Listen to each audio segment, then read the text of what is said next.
Let's begin with trying to set a motivation with prayers. Through prayer, through recitation, I should say. Sangye chodang soki chognam la changchu badu dagni kapsu chi dagi chunyen gipe sognam ki drola penche sangye drupa sho. I go for refuge until I am enlightened to the Buddha, the Dharma, and the Supreme Assembly. Through the collections I create through listening to the Dharma, may I become a Buddha in order to benefit migrating beings. The word all is not in the Tibetan, as Drola Pencher. You can understand it means all sentient beings, but and Drola is another something similar to a synonym of sentient beings. It's usually migrator. Sangye churang soki chognam la changchu badu dagni kapsu chi dagi chunyen gipe sognam ki drola penche sangye drupa shu. By offering this ground, anointed with perfume and strewn with flowers, adorned with Mount Meru, the four continents, the sun and the moon, visualized as a Buddha realm, may all migrators, well, here again, it doesn't say all. May migrators, plural, Jokun, oh no, Jokun, all. May all migrators enjoy a pure realm. And then request, usually when you offer something, you have the Buddhist idea. So before you make a request, you should offer something. So we do, then we offered now the request to turn the wheel of Dharma. O holy and perfect pure Lamas, from the clouds of compassion that form in the skies of your Dharmakaya wisdoms, please send down, please release a rain of vast and profound Dharma. Vast means the method side, profound means the wisdom side. Please release a rain of vast and profound Dharma precisely in accordance with the needs of those to be subdued. Idam Guru Rana Mandalakam Niryatayami. Okay, so we're going to try to set further motivation and calm our minds. And greetings to Nadine and someone on iPhone who has just joined us. Um, let's sit comfortably, relax your body, relax your mind. Place your attention on the breathing in front. And then once you've recognized it, place your mindfulness on that. That is to say, keep it in mind as a particular objective. That's what you're watching.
although there are some breathing meditations that are pranayama, that are where you consciously control the breathing in various ways, such as the 9-round meditation, breathing in one nostril, breathing out the other, and so forth, or other kinds of yogic breathing. Here, you're just watching the natural flow, the breathing as it would be if you were not paying attention to it.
If you go about it skillfully, your breathing will become much more subtle, much more shallow, more regular. But to go another step further, let's leave our attention to the breathing, leave our mindfulness to the breathing, and instead focus on the mental consciousness itself, first of all, looking at its contents. What are you thinking?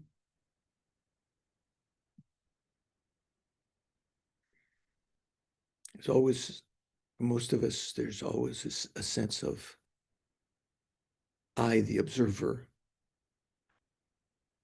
which is a mental construct, some content to that in that mind. But there's other content. There's multitasking. You're thinking about what you want to do later this afternoon or what happened yesterday or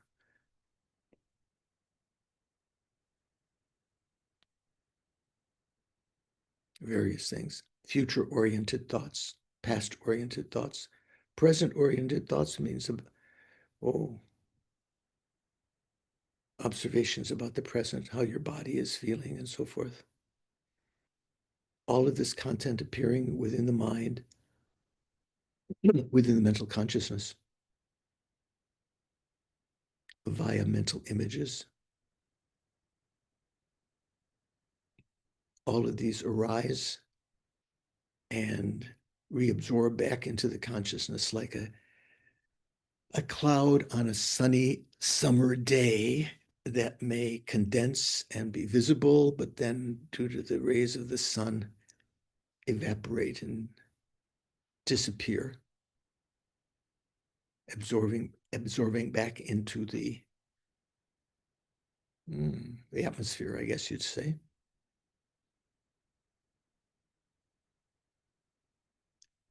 This quality of our mind that we can begin to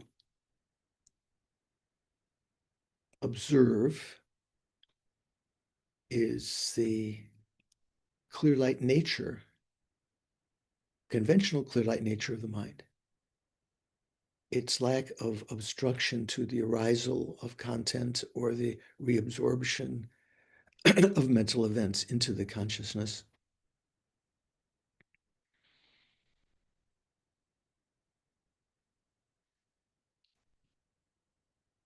This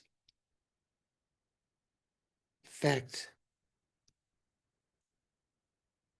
alone means that we can develop, we can we can create within our mind different data rather than sad thoughts or depressive thoughts or angry thoughts or thoughts of possession and control. We can create within our minds dharmic thoughts. We can work toward developing our ultimate potential. This is sometimes called our developmental Buddha potential, or conventional clear light nature of the mind. And once we turn our mind to it, should be a source of joy. I'm okay. Whatever else is happening, even if I lose all my money, my 401k, my pension, I have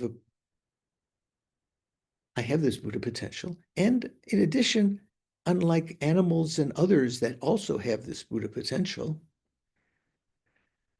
I'm presently experiencing an auspicious moment, so to speak.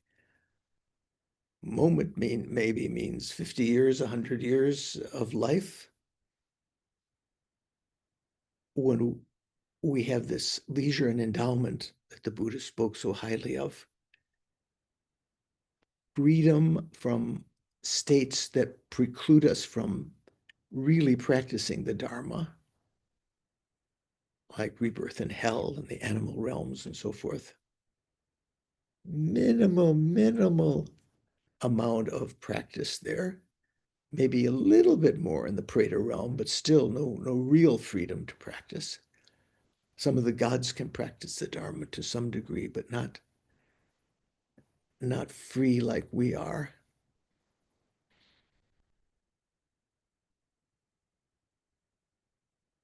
And we're endowed with different qualities. The Buddha turned the wheel of Dharma. That has not ceased. That wheel is still turning. The individuals who have heard that first teaching and passed it down to others, to that lineage still exists in the present, even in terms of realization, although we're getting further and further away from that time, entering into a kind of dark age, an age of degeneration.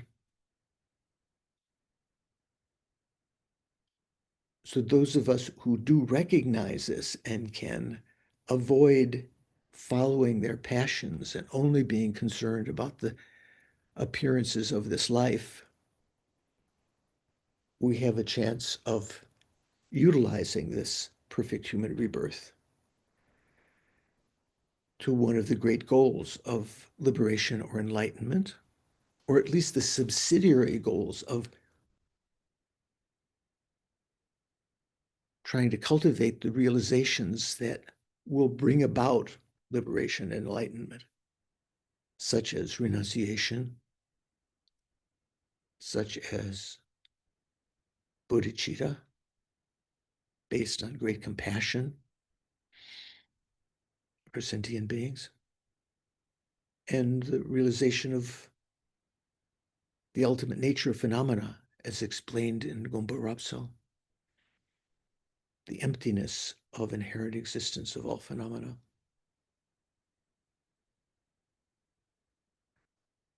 Wow. Like someone who realizes that they have an enormous bank account And so even if they get shortchanged by the taxi driver or they have some financial problem, it's just a drop in the bucket. We have this resource. Whatever happens to us, we have this resource of a perfect human rebirth. This is more valuable than any worldly commodity, because with this, unlike worldly things, wealth and power and influence and love and so forth, all of which are impermanent and subject to giving rise to more afflictions, our life of leisure and endowment can be used to create the happiness of future lifetimes, numberless future lifetimes, even just creating virtuous karma, just small action done when you see some ants on the ground, offering them a little bit of sugar or something that will please them, with that intention to benefit them, to achieve enlightenment for their benefit. That creates so much virtuous karma.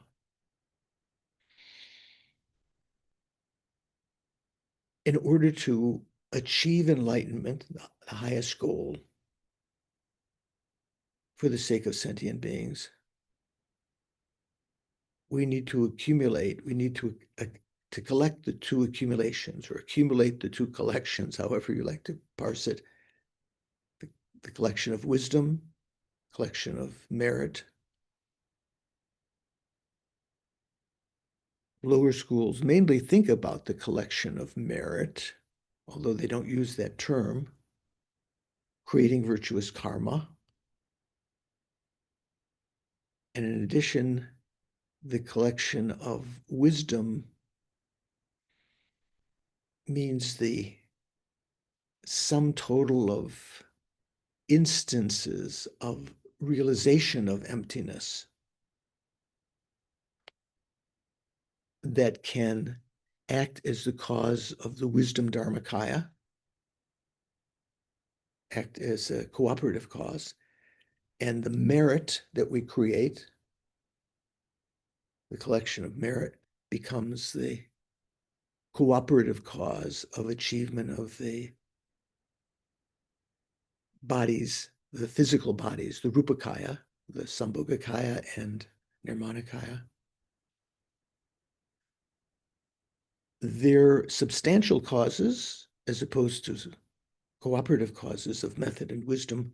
Their substantial causes are the clear light nature of the mind, subtlemost clear light nature of the mind, subtlest mind, cooperative cause of the wisdom dharmakaya, and the mounting wind of that consciousness is the substantial cause of the rupakayas, the body, the form bodies of the Buddha. In order to understand those collections, how to collect them, and to actually do that, we have to depend on the great beings, the teachings of the Buddha and the great beings who received those teachings and commented on them, and other teachers more contemporary that can explain it in our own terms, such as Lama Tsongkhapa's commentary, the Gompa Rapsal, commenting on the Chandrakirti's Madhyamaka and its auto-commentary, which was indeed commenting on Nagarjuna's fundamental wisdom, which itself was commenting on Buddha's sutras, particularly the Prajnaparamita sutras, the sutras on wisdom, perfection of wisdom. So thinking with that in mind and feeling empathy for all beings, even enemies, even in this politically charged era when people are so incendiary with their rhetoric and their actions, they have all been our mother numberless times in the past and are under the influence of their delusions and their karma right now, being drawn into creating actions that will cause them immense misery in the future. If we can keep that in mind and think, I'm going to be participating in the class today to accumulate the two collections in order to become a Buddha, to lead each and every one of these suffering mother sentient beings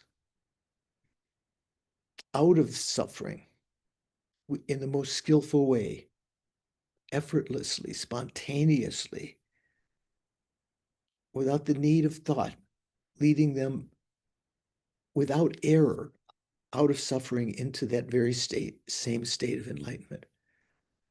That's the reason I'm going to participate in the class today, to listen, to contemplate, and to meditate, to achieve enlightenment for the sake of all sentient beings.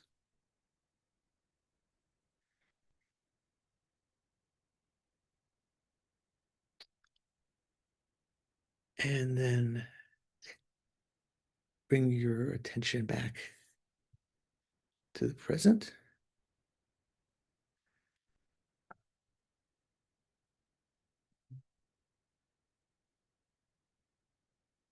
Good to see you all. Wondering if anyone has any Dharma questions before Anna is here also. Nadine is off screen. She's with her parents, but I think she's listening. How are we doing? Does anyone have any Dharma questions that they would like to raise about the last class or a Dharma question in general before we start? Mikhail, you have a clarification from Geshe Gelik, who is the Geshe in the master's program, I guess is called, is it? Or is it called something else at Institute of Lama Tsong Khapa, about the Iki Rangshin Gilu, the body of the nature of mind that we talked about. And Geshe told Mikhail, quoting from Jason Chukyi Gelson's general commentary to the Prajnaparamita Sutra. So that's not his commentary on the Madhyamaka, but on the Prajnaparamita. What did he say, Mikhail? Okay. Yeah. So basically, I'll resume briefly. So the physical course body of bodhisattva on the path of preparation is the substantial cause of the body of Narya, the first ground. Because when we say body in the nature of mind, it doesn't mean that that the body is mind, is consciousness. It does mean that the body does not arise from karma and affliction, but is accomplished or established through exalted wisdom. So I'm not sure if that would explain everything there, because doesn't that body also depend upon the karma of the bodhisattva? So that bodhisattva on the path of seeing, up until the eighth bhumi, still has afflictions, which can create virtuous karma for that bodhisattva to be born in the upper realms. So it would seem, and those are contaminated, those rebirths are due to contaminated karma. That means karma that's due to grasping at inherent existence. So there's still some doubt in my mind there. Uh, if he said if he actually translated Jesumpa or whatever, uh, you said that that body was not a result of karma and afflictions, right? Um, yeah, it's not anymore arisen from karma and affliction. Yeah, Not that's what I arisen said from them. earlier. Okay, so still something more to think about. A lot of this is explained also in the Uttara Tantra, which which is a great subject to study. But okay, so thanks for that clarification, Mikkel. So uh, Nadine is actually able to get on camera a bit. Hi, Nadine. So how are we doing? Everyone okay? No Dharma questions from the previous class? Okay. So we're going to start from this one point on in Jimpa's written text, page 269, and in the FPMT translation, page 148.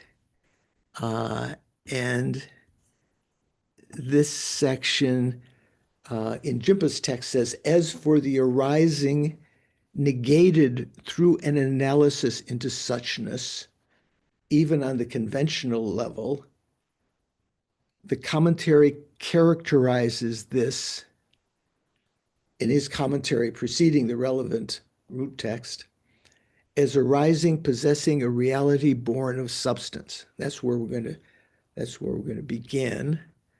But just to remind you where we are, we're still of a long time refuting arisal from other.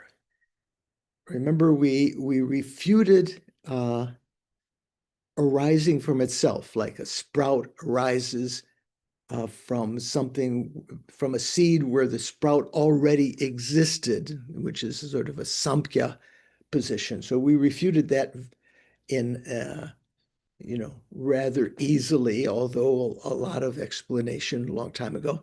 But then we've been, of the four alternatives, production from self, from other, from both, or from causelessly, we're still on the second one, refuting arising from other. And now we've gotten to the point, although we did refute that in general, Chandrakirti has gone off and is, what would you say, is riffing on refuting inherent arisal. That is, the Svatantrikas believe that phenomena, Svatantrika Majjhamaka, because they're Majjhamikas, they believe that nothing exists truly or ultimately. Ultimately, nothing exists truly, but on the conventional level, phenomena still exist inherently. In one way of saying that means you can find them if you search within their basis of designation. So that's still what we're talking about. And the last sentence before where we're starting today said, in Jimpa's translation, therefore, Chandrakirti states, arising by virtue of intrinsic characteristic does not exist on either level of truth. So another way of saying that intrinsic characteristic you can replace by inherent. So there is no inherent production. There's no arisal by inherent existence. There's no inherent arisal or inherent production on either level of truth. Whereas the Svatantrikas would say there is inherent arisal, inherent production on the conventional level of truth, right?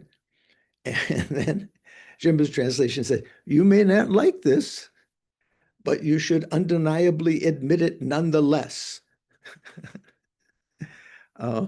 Venerable Jones' translation says, therefore, even though you do not wish to say, you do not wish, yeah, and Jimpa says you do not like, you don't wish to say production by way of its own characteristic does not exist with respect to either of the two truths.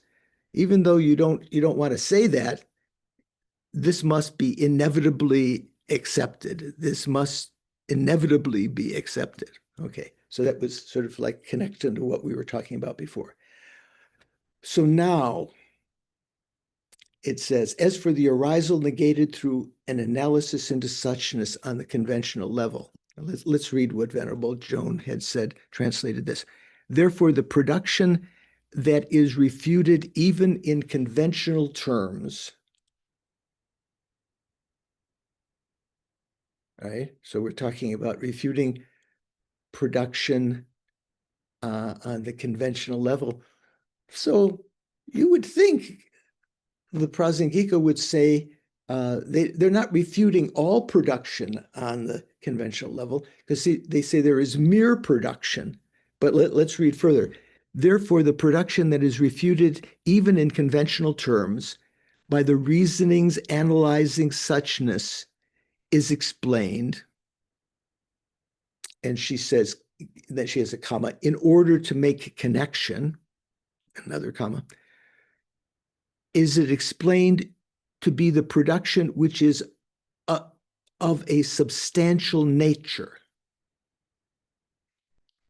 So this is talking about what is being refuted here is a production of something that has some kind of inherent substantial existence out there. In summary, as explained previously, the production which is of a substantial nature is only that which is affixed as a qualification to the object of negation, comma, quote, production by way of its own character, unquote. It is not at all mere production, because it has been said many times that conventional objects are inappropriate as objects of the analysis of the ultimate. That's how she translates that. So let's see. Again, Jimpa says, as for the arising or the production negated through analysis into suchness, even on the conventional level, the commentary, Chandrakirti's commentary to his verses, characterizes this production that's negated in his commentary preceding the relevant text as a production or an arising possessing a reality born of substance. The subsequent summary statement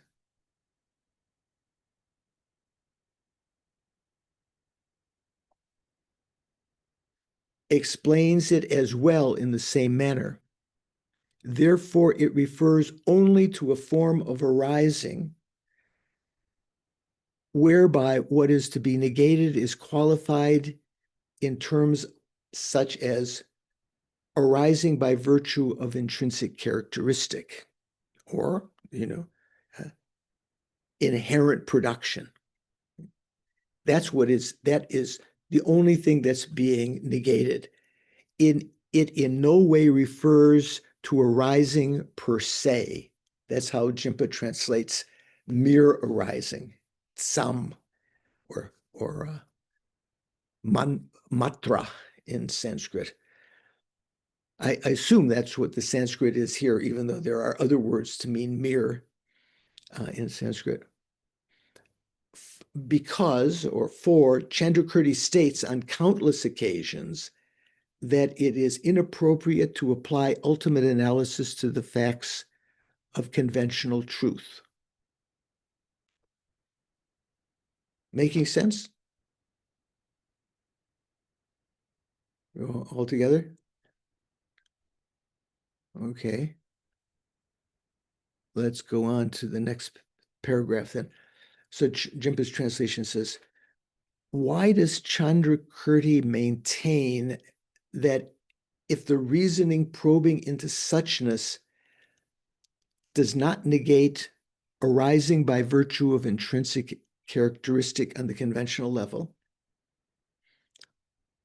how can we say, why does Chandrakirti maintain that if the reasoning analyzing suchness, if that doesn't negate arising the inherent production, if that doesn't negate inherent production conventionally, it would mean that ultimate established arising remains not negated as well. So there's a question. Why is he saying that? That was the name, that was the sort of the topic here. Remember when we talked, there were three topics. If things inherently existed, the meditative equipoise of an Arya would destroy them. What was the second? What was the second outline, Paul? Do you remember? I'm afraid I don't remember, Venerable George. Nadine remembers. I think it was if things existed inherently, they would be findable under analysis. Right. If they existed inherently, you'd be able to find them under ultimate analysis, which the Svatantrika wouldn't agree with. They would say you could find it under what they consider conventional analysis, which Prasankika would say actually is ultimate analysis, trying to find the object within its basis of designation. And this third outline was this seemingly strange thing, the consequence that ultimate arising would not be negated. So that's what's being said here. Why does Chandrakirti say that it would mean ultimately established arising remains not negated as well? So that's although we've given some reasons here, he's asking it more explicitly. The answer is, it is because the moment something is characterized as existing by virtue of intrinsic characteristic, you could say the very instant that you characterize something as being inherently existent, if something were to be inherently existent, this in itself constitutes true existence. The Svatantrikas don't want to say that. They say that true existence is something different, but for the Prasangika point of view, this constitutes true existence. Yes. In that case, Chandrakirti maintains, it makes no difference whether one applies the qualifier on the conventional level. That is to say, it doesn't matter whether you say it doesn't exist inherently, ultimately, or on the conventional level, it doesn't exist inherently at all. So we could say, let's say, would the Svatantrika agree, Stephen, that phenomena do not truly exist ultimately and conventionally? No, they say they say that they exist inherently on the conventional level. Yeah, no, I'm just saying, using the word true existence. But truly, no. Would they say that phenomena exist truly on the conventional level? No, they wouldn't. No. But they do say that phenomena exist inherently on the conventional level. They make a distinction between the two, unlike Prasangika. That is true existence and inherent existence. Right. So Prasangika says they are hypothetical synonyms. So then, continuing, next paragraph begins in Jimpa's translation.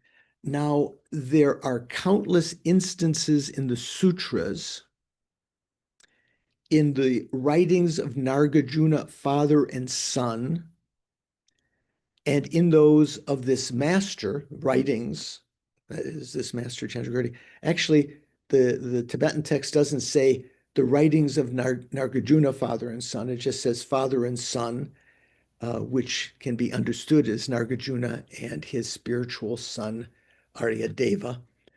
There are countless times that in the sutras and in the writings of Nagarjuna and Aryadeva, as well as this teacher, Chandrakirti, where the object of negation is qualified in terms such as by virtue of intrinsic characteristic, or through intrinsic nature, or by virtue of an essence, and so forth. So the terms there could be translated other ways. Venerable Joan translates it this way. Since that is the case, the affixing of the qualification by way of its own character, inherently, by way of its own entity and so forth, to the object of negation, occurs untold times in the sutras and in the texts of the two, the father and son, and this master. However, when refuting that they are the same, some Madhyamikas take the previous position and explain it as before. Let's see how Jimba translates that. So now there are countless instances in the sutras and the writings of Nagarjuna, father and son, and in those of this master, Chandrakirti, where the object of negation is qualified in terms of such as by virtue of intrinsic characteristic, through intrinsic nature, by virtue of an essence, and so on. Furthermore, as we saw above, Chandrakirti even takes some fellow Madhyamikas to be the object of critique when he is engaged in such negation.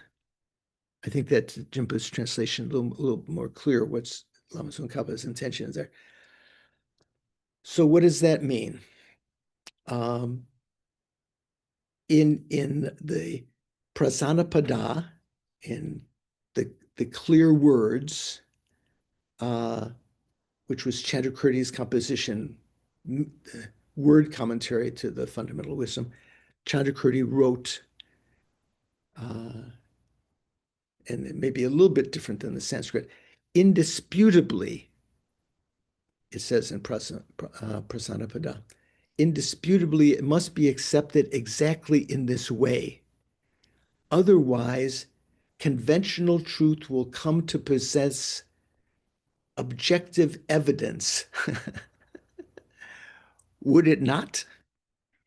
In that case, it would then become suchness itself, not conventional. It would not become conventional. It would become suchness. It would be ultimate reality. Or as Venerable Joan translates, this should be inevitably accepted as that alone. So this follows on a previous statement in the Prasanapada. This is still in chapter 1 of Prasanapada, but further on. Otherwise, would conventionalities not be admissible? In that case, they would become suchness, not conventionalities. So Anne MacDonald, in her translation of the first chapter of the Prasanapada, which some of you have the PDF of, if you don't have it and you want it, let me know. We'll send it to you. Anne MacDonald translates that section.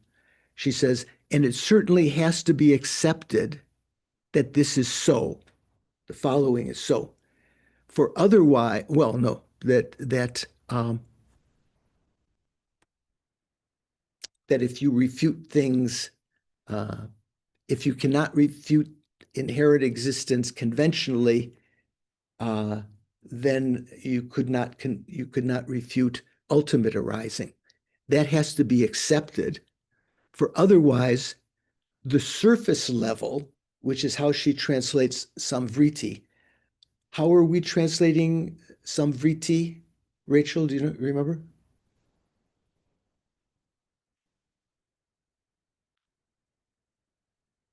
Conventional or hidden, Yeah, truth obscuring consciousness. obscuring. Yeah. So, the others are translating it as conventionalities. So otherwise, the surface level or conventionalities would not be divorced from reasoning, and it would follow then that the alleged surface level, would be exclusively true reality, tattva, thus not at all the surface level. Yeah. So again, sounds very complicated, right? And as a note here at the end of that, she has note 491 in Anne MacDonald's translation of the Prasanapada, chapter 1. Her note 491 is how you might be able to find that quote. If you have the PDF, if you search in it for note 491, you can find that's where this statement takes place.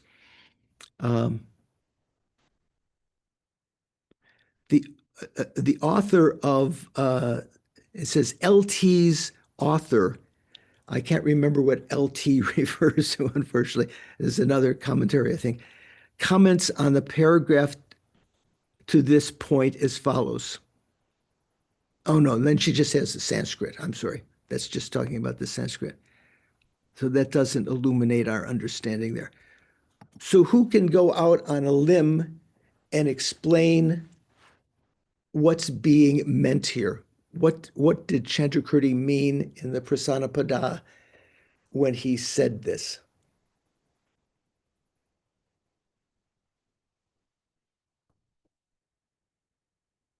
Paul, would you like to make a stab?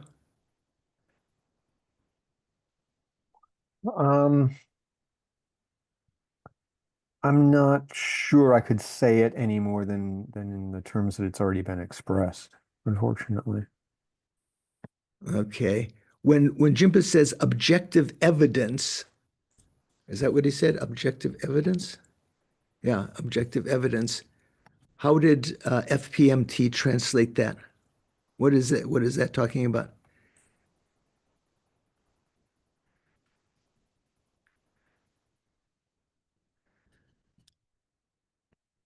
So he says indisputably, is translating Chandrakirti. Indisputably, it must be accepted exactly in this way.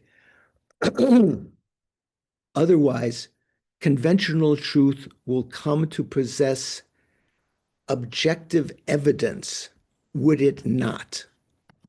So in the Tibetan, the would it not is mayinam at the end. So that is deta mayina, if it's not that way, kunsop tepa dang dempa mayinam.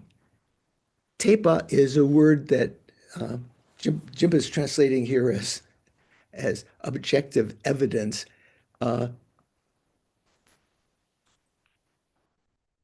Venerable Joan is translating it as admissible, which is usually how we translate something. Tepa usually means that something is correct or admissible or that you would agreeable and so forth. So let's read again what Jimma says. Indisputably, it must be accepted exactly in this way. What way is this talking about? That if you negate arising on the conventional level, I'm sorry, if you negate arising by virtue of its intrinsic characteristic on the conventional level, that would also mean that ultimate that you are also negating arising on the ultimate, or is it the other way around? Yeah.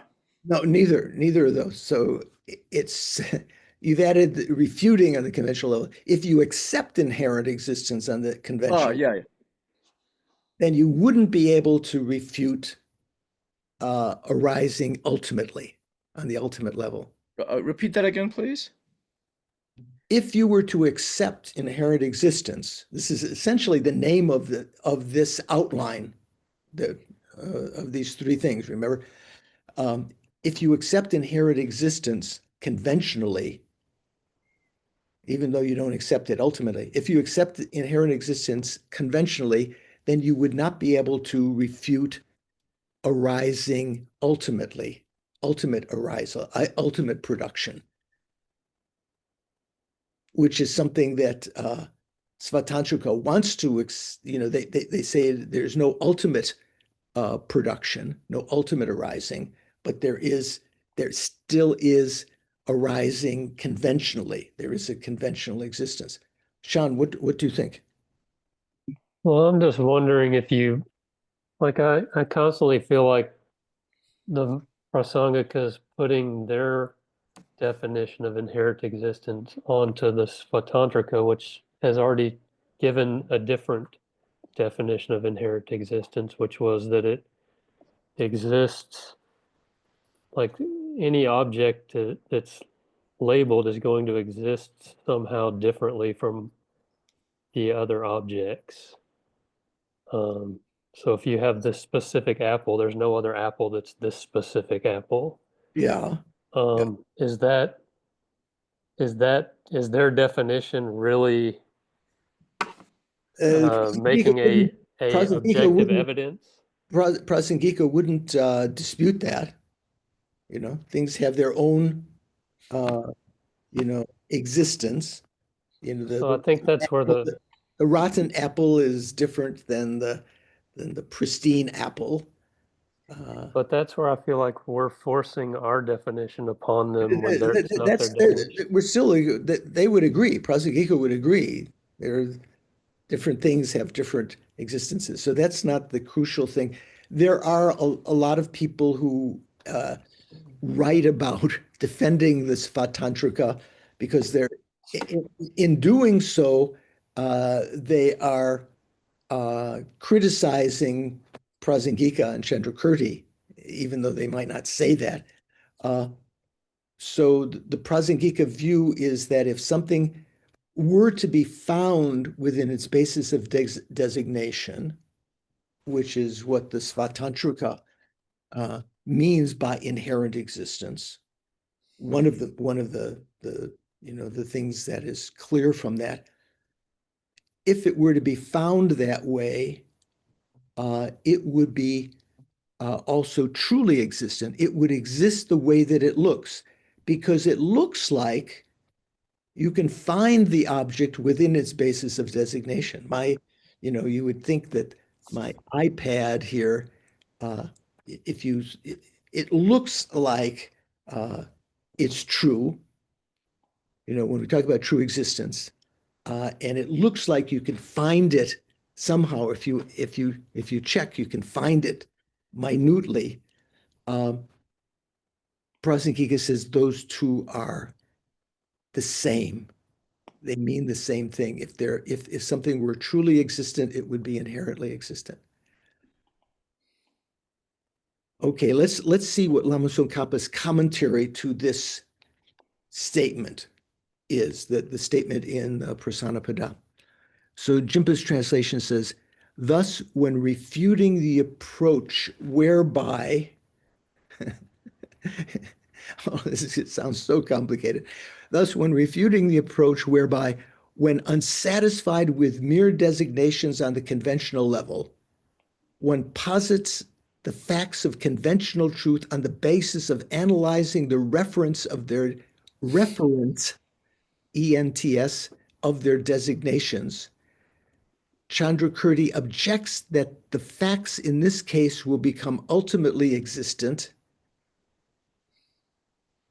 and that form and so on would then not be facts of conventional truth.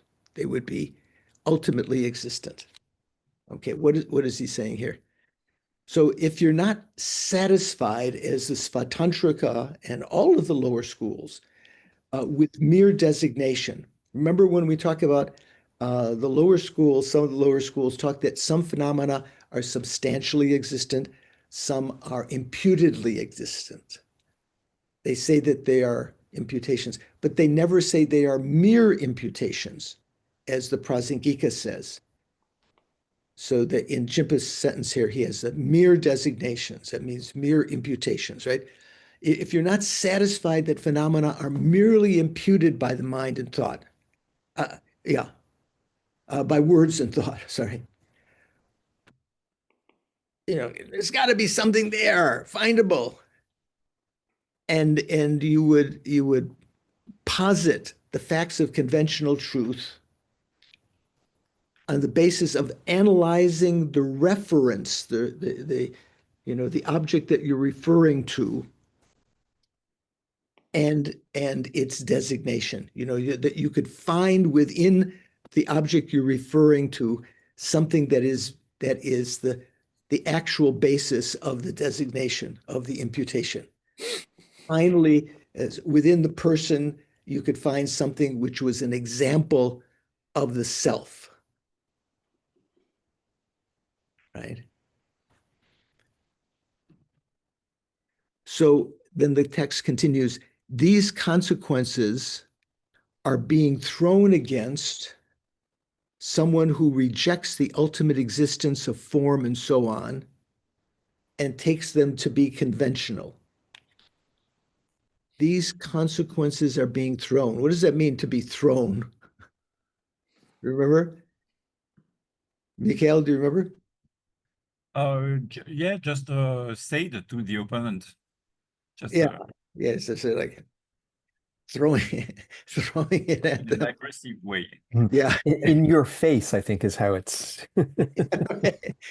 in your face. They're being, or sometimes people translate it as flung. The consequence is flung. So when you state a consequence to someone, that's putting them in a dilemma, because part of the consequence they accept, part of it they don't accept, and they have to work out from that some resolution in their own mind. So consequences, remember, are called prasanga, or in Tibetan tengyur.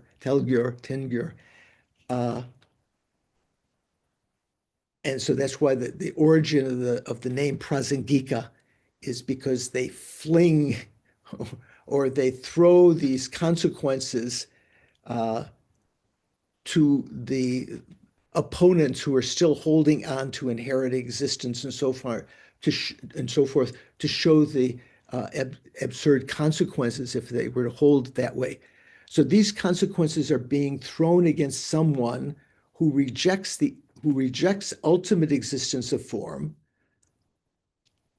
So who would that be? First of all, who rejects ultimate existence of form? Louise, do you know? Us, Prosengikas, or not us, but Prosengikas. Well, yeah. Let's say Vaibhashikas. Chittamatra. Existence of form. Sautrantikas do. Chittamatras do ultimately, and Svatantrikas do. Even Prasangika do. But it says, who rejects ultimate existence and so on, and you could say, but takes them to be conventional. Since this cannot be said of the proponents of real entities, it is very clear that the opponent here is the Svatantrika Majjhamaka. So there's a lot of subtlety in the words here, but we won't go into it a lot. But just to remind you, when we say the proponents of real entities, what is that? Ngopo Mawa, right? Yeah, in Tibetan, Ngopo Mawa. So Ngobor Mawa. So that means those who propound phenomena as real entities. Who do those include, Paul? Do you remember? I'm sorry, George. I'm sorry. I am completely jet lagged, and so I can't Oh, think. yeah, that's right. You just got back from Nepal. I'm sorry. Yeah, Yeah. yesterday. You get pass. Thank you. Jet lag pass. Do you remember, Stephen, what the Ngopo Mawa, who the Ngopo Mawa are? I'm just guessing here, but is it the Vaibhashika? Well, they There's would a be lot of included, sub-schools. So it's proponents of real entities. How did Venerable Joan translate that? Because, well, Let me see. Someone is saying something. Continue. oh, I was just going to say that's what I was thinking too, because the Vaibhashikas talk about the partless particles and so on, right? Everything can be devolves into partless particles and so on. Yeah, I think South Tantrikas also are proponents of things. Say again. I would say all the Hinayana school. I mean, the South Tantrika and the Vaibhashika. Right. And the Chittamatra? No, I don't think they can be called like that. Or Does the Chittamatra accept true existence? yeah, for the mind maybe, but not They for say things. that some phenomena are truly existent, right? Yeah, but Don't not they for say things. dependent? Don't they say dependent phenomena are truly existent? Yeah. Sure, but yeah. So they would be Ngobomawa. But the Svatantrika would not be called Ngobomawa because Svatantrika are part of the Majjhamaka, right? And the sort of this main characteristic of Majjhamaka is nothing exists truly. There's no true existence. So Svatantrika wouldn't be called a proponent of real entities or true entities. So it is very clear that the opponent here is the Svatantrika Majjhamaka. Okay, so it's something just to think about. So the text continues. The master Chandrakirti, Lobon, also states in his commentary, quote, some people assert that the refutation of arising performed by the noble Nagarjuna in his treatise in the lines such as, quote, not from itself, not from self, not from other, end quote, and so forth, refers to the rejection of arising in relation to the imputed nature. So now we're getting in some deep grass here, whereby subject and object are conceived as being substantially different. It does not refer to the negation of true existence of dependent nature. Okay, so I think I can call on Master Mikhail, who has studied a little bit about this. So what are these two things that are being talked about here? Dependent nature and imputed nature. Mikhail, remind us. Oh yeah, this is the three natures asserted by the Chittamatra school. Right. And they find their source for that in which sutra? Well, it was a main sutra that they rely on for that. Yeah, is it the sutra unraveling the thought? The Samni Nimarchana Sutra, right?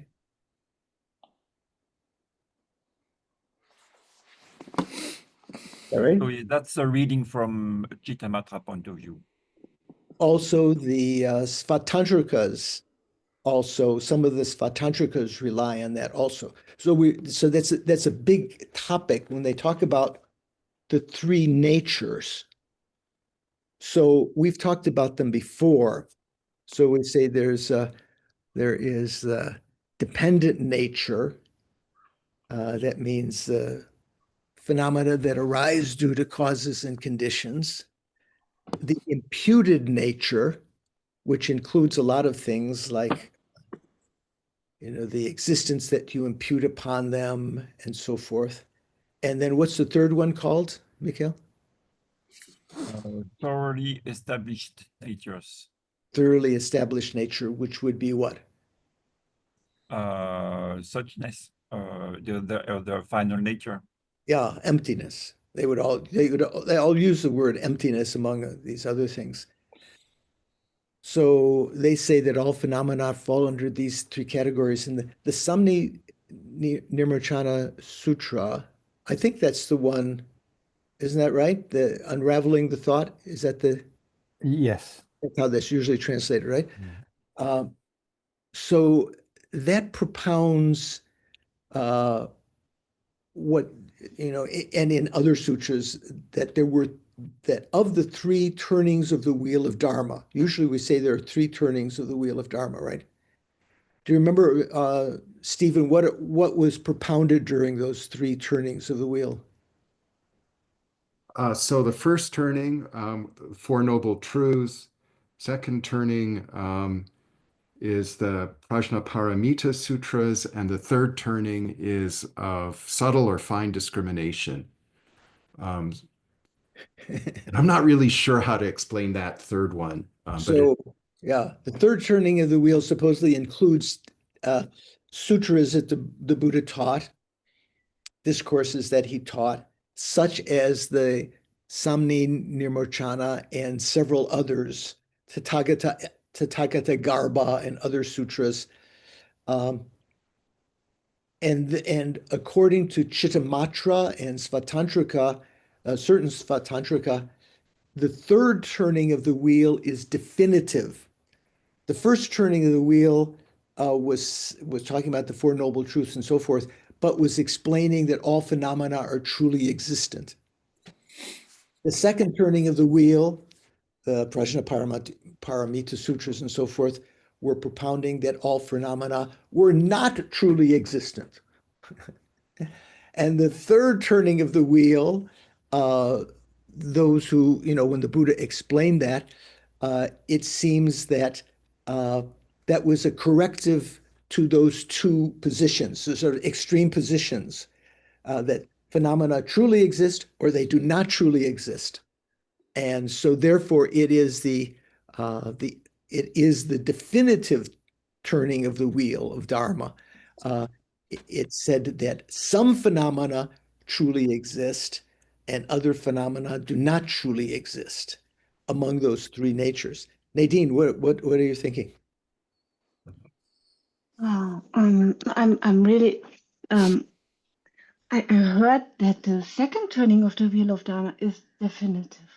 Yeah, Not the third. I'm saying from the Svatantra, from the point of view of those who read the third turning of the wheel as definitive, the first and second wheel turning of the wheel of Dharma are interpretable. That is, when the Buddha said that phenomena are not inherently existent, that has to be interpreted. But that's not true. The Prasangika, however, says, and the lower other schools below Yogacara have different meaning of what's definitive, what is a definitive sutra, and what is an interpretable sutra. So in a very gross sense, say in the Vaibhashika, a definitive sutra is one that means what it says, right? It's definitive. It doesn't beat around the bush. And interpretable ones are ones that have that don't mean exactly the literal meaning of the words. That's what we usually think of when we talk about a definitive, in a very simplistic sense, definitive sutra and interpretable sutra. The Prasangika says that definitive sutras are those that talk about the emptiness of inherent existence, the emptiness of true existence, and so forth, emptiness. Those are definitive. All of the statements, even within one body of a discourse, certain segments of it can be called sutras, citations. Those are definitive. But when you're talking about anything other than emptiness, they are all interpretable. That doesn't mean they can't be read literally. When the Buddha said, by giving, you will become wealthy, and so forth, you will have resources. That's interpretable because it doesn't, if you analyze it with ultimate analysis, you can't find it. Yet it is still literally true. There's some statements that are not literally true. Paul, what do you think? I'm trying to remember. I think if I remember correctly, I think doesn't Chittamatra make a distinction between literal and non-literal and definitive and interpretable? Because, for example, if I remember, I think Chittamatra says that the Chittamatra sutras are definitive and literal, but the Prajnaparamita Sutra, the Perfection of Wisdom sutras, are also definitive but not literal, right? Okay. I think they make that distinction because, for example, in the Samdhinirmochana Sutra, where it says, the questioning put to the Buddha is, what did you mean when you said in the Perfection of Wisdom Sutra that all phenomena are empty of an own nature? And then he explains, well, I meant three natures. And so if I remember correctly, I think Tsongkhapa makes a point in Lekshe Ningpo that the Perfection of Wisdom Sutras are also considered definitive from the perspective of Chittamatra, but they're not literal because they don't say three natures, they just say nature. Empty Okay. of own nature. If I remember, there's a subtle point like that. Okay. I don't know if you remember that. I think I'll have to do some research to check about that. But right now, so just to get an idea of what's being talked about here, from the Prasangika point of view, the three turnings of the wheel of Dharma, only the second wheel of Dharma, where the Prajnaparamita Sutras were taught, are definitive. The first turning of the wheel and the third turning of the wheel, even the Samdhi Nirmochana Sutra, are not definitive because they're not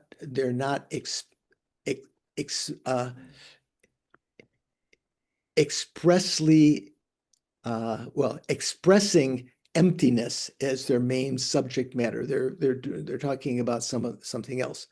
Whereas for the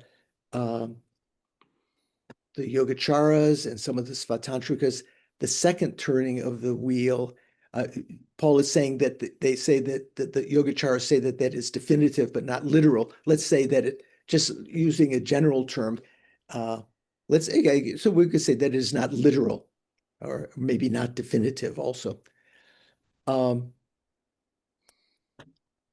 Okay, let's continue here.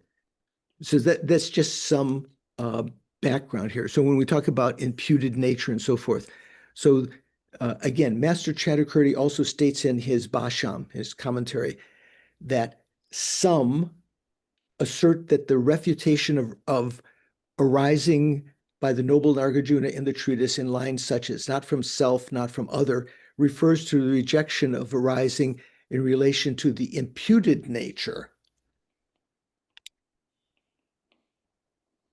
So that's what's being refuted, whereby subject and object are conceived as being substantially different. So from the Chittamatra point of view, the object and the subject mind that perceives it are empty of being different substances, right? So whereby subject and object are conceived as being substantially different. That's what's being refuted there. It does not refer to the negation of true existence of dependent nature. Gesundheit. I can't remember. What did the Tibetans say? Anyone know? Colloquial Tibetan? When someone... I asked you this question. I think it was the very first question I asked you, and you told me I'm spazzing. Kontoksum. Anyway, I'm sorry about that. No problem. Konchoksum. So what does Konchoksum mean? Do you know, Jeremy, what Konchoksum means? 3 refuges. Three jewels. Yeah, the 3 rare supremities, right? Kon means rare, chok means supreme, sum means 3. So that's how the Tibetans translate triratna. So tri in Sanskrit means 3, right? Like it also carries into English tricycle and so forth. Triratna, the 3 jewels, whereas Tibetan weren't satisfied with just 3 jewels. They put the etymology from the Mahayana Sutras of what is meant by the Dharma jewels as being something which is rare, like a jewel is rare, and supreme. So Konchoksum. So that's sometimes stated by Tibetans in many, kind of statements like, holy crap, you'd say, Konchoksum, is something amazing, or as sympathy or something like that. If something sees, I think there is an actual Tibetan phrase for Gesundheit. Louise, what are you thinking? I'm wondering if you'd like to take a break soon. Yeah, we'll take a break soon. Let's just try to finish this section right here. So, some assert that the refutation of arising by noble Nagarjuna in his treatise, when he said not from self, not from others, refers to rejection of arising in relation to imputed nature of these 3 natures, whereby subject and object are conceived as being substantially different. So that would be what would be refuted, because they are substantially the same. It does not refer to the negation of true existence of dependent nature, the implication meaning that for them, dependent natures are truly existent. Since they cannot establish this claim without evidence, those who interpret thus deserve only to be disputed and examined. Okay, let's go on. Some early Tibetan scholars claim that the opponent here is Stiramati, but such statements are not readily found in his work. Who is Stiramati? Do you remember, Anna? He's like a lot of us who are like the pigeons sitting on the balcony listening to a Sangha recite the sutras, that in their subsequent life, one of those pigeons' subsequent life was Stiramati, and he became the disciple of Asangha's brother, Vasubandhu, and became preeminent in Abhidharma. So Stiramati we've run across before, written many good texts. I think, Mikhail, you recommended one about the translation of his text on the 5 aggregates, wasn't it? You may not remember, a long time ago. Anyway, so Stiramati. So some early Tibetan scholars say that the opponent here is Stiramati, but Stiramati didn't write so much. Those statements like this are found in his works. Dharmapala, another contemporary, more or less, of Stiramati, who was commented on many sutras, but usually from the Chittamatra point of view. Dharmapala, in his commentary on the 400 stanzas, what are the 400 stanzas? Do you know which 400 stanzas? Are 400 stanzas in the Majjhima Ari- Vigatara. Aryadeva. Arideva? Yeah. Well, I asked B, but yeah, everyone else. B, are you there? Yeah, okay. Yeah. So when he talks about the 400 stanzas, it means Aryadeva's 400 stanzas on the yogic deeds of Bodhisattvas. So Dharmapala commented on that, which was very much criticized by Chandrakirti, Dharmapala's commentary on the 400 stanzas, because he broke it up into two parts. The first part talking about method, the second part talking about wisdom. Chandrakirti had a problem with that. He said it's all talking about wisdom and method. But the first four chapters of that text, do you remember, does anyone know what they're talking about? Do you know, Venerable Shanka? No? Katie? Of the 400 stanzas? I'm not sure, but I think they talk about the pot a lot later and the breaking down what is a pot. I don't think that's in the first four. Rachel, do you know? Did you study 400 stanzas? Yeah, I'm really foggy today. There's a lot of wind going around. Maybe it's blown my mind away. I'm not Yeah, sure. okay, that's okay. That's understandable. The beginning is about death and the precious human rebirth, something like, yeah. Yeah, so the first four chapters are talking about the first four of the 16 aspects of the Four Noble Truths. So you would have no reason to know that unless you'd studied some of Chandrakirti's commentaries on it, or read it or received a commentary on it.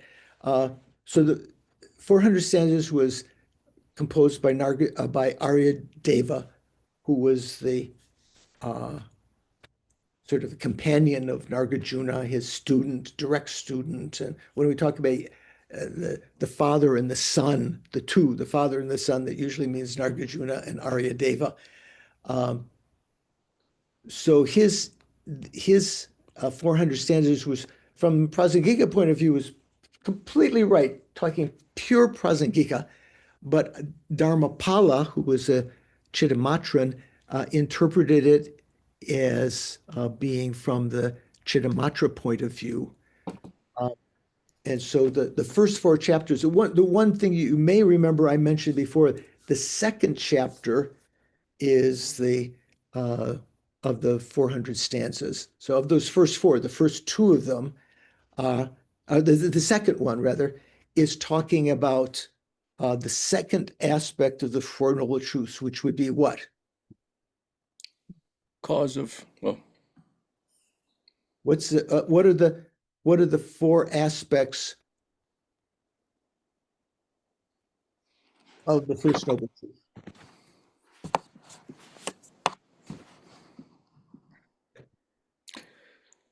Someone must know the four aspects. When we talk about the 16 aspects, right? Impermanent, suffering, Impermanence, selfless, empty, yeah, or empty or selfless. selfless and empty, right? Not emptiness, but empty. Good, good. So the First Noble Truth is truth of suffering. So sufferings are impermanent. They are, secondly, suffering. So they're the nature of suffering. So what does that mean? Even things that we consider to be pleasure, contaminated pleasure, are actually the nature of suffering. So that I had mentioned on a couple of occasions in the past that His Holiness the Dalai Lama mentioned when he taught the 400 stanzas that this is considered to be the best source to understand the meaning of what do we call it? The three kinds of suffering, changeable suffering, compounded suffering. So changeable, this is the best source for the meaning of changeable suffering, that the pleasures don't change into suffering. They are the nature of suffering from the very beginning. So those first four chapters are talking about those first four aspects of the Four Noble Truths. So here it says, Dharmapala in his commentary on the 400 stanzas reputedly interprets the view of the 400 to be Chittamatra. So it is more appropriate to relate this critique to Dharmapala. So whatever critique Chandrakirti was making when he said, some assert that the arising only refers to the imputed nature, but not the dependent nature. So in this case, Jimpa gives a note 507 that refers to, it says, 507 says, that Chandrakirti was aware of Dharmapala's commentary on the 400 stanzas is evident from the opening section of his own commentary on the 400. So Chandrakirti had a prelude to his 400 stanzas. And in there, he alludes to that. And it says here, for an English translation of the relevant passage, see Lang, I think that means Karen Lang's translation, a text called The Four Illusions. So the Four Illusions is Karen Lang, who is more or less a contemporary of Jeffrey. Can I say that, Paul? Yeah, she was at Virginia pretty much the same time as Jeffrey. Not his student necessarily, although they conversed, but she's a scholar of her own right and very, very highly regarded. So she went to India. If you look at that book, a very, very nice little book called The Four Illusions, mainly talking about Chandrakirti's commentary to the first four chapters of the 400 stanzas, which we were just talking about, that are talking about the first four aspects of the Four Noble Truths. Yeah, I believe Aryadeva's 400 was the subject of her dissertation at the University of Washington. Right. And she spent a lot of time in India, prelude to writing the thesis, or maybe coincident with that, with different scholars studying the 400 stanzas. So here, I think I have some quote from her text. Let's see here.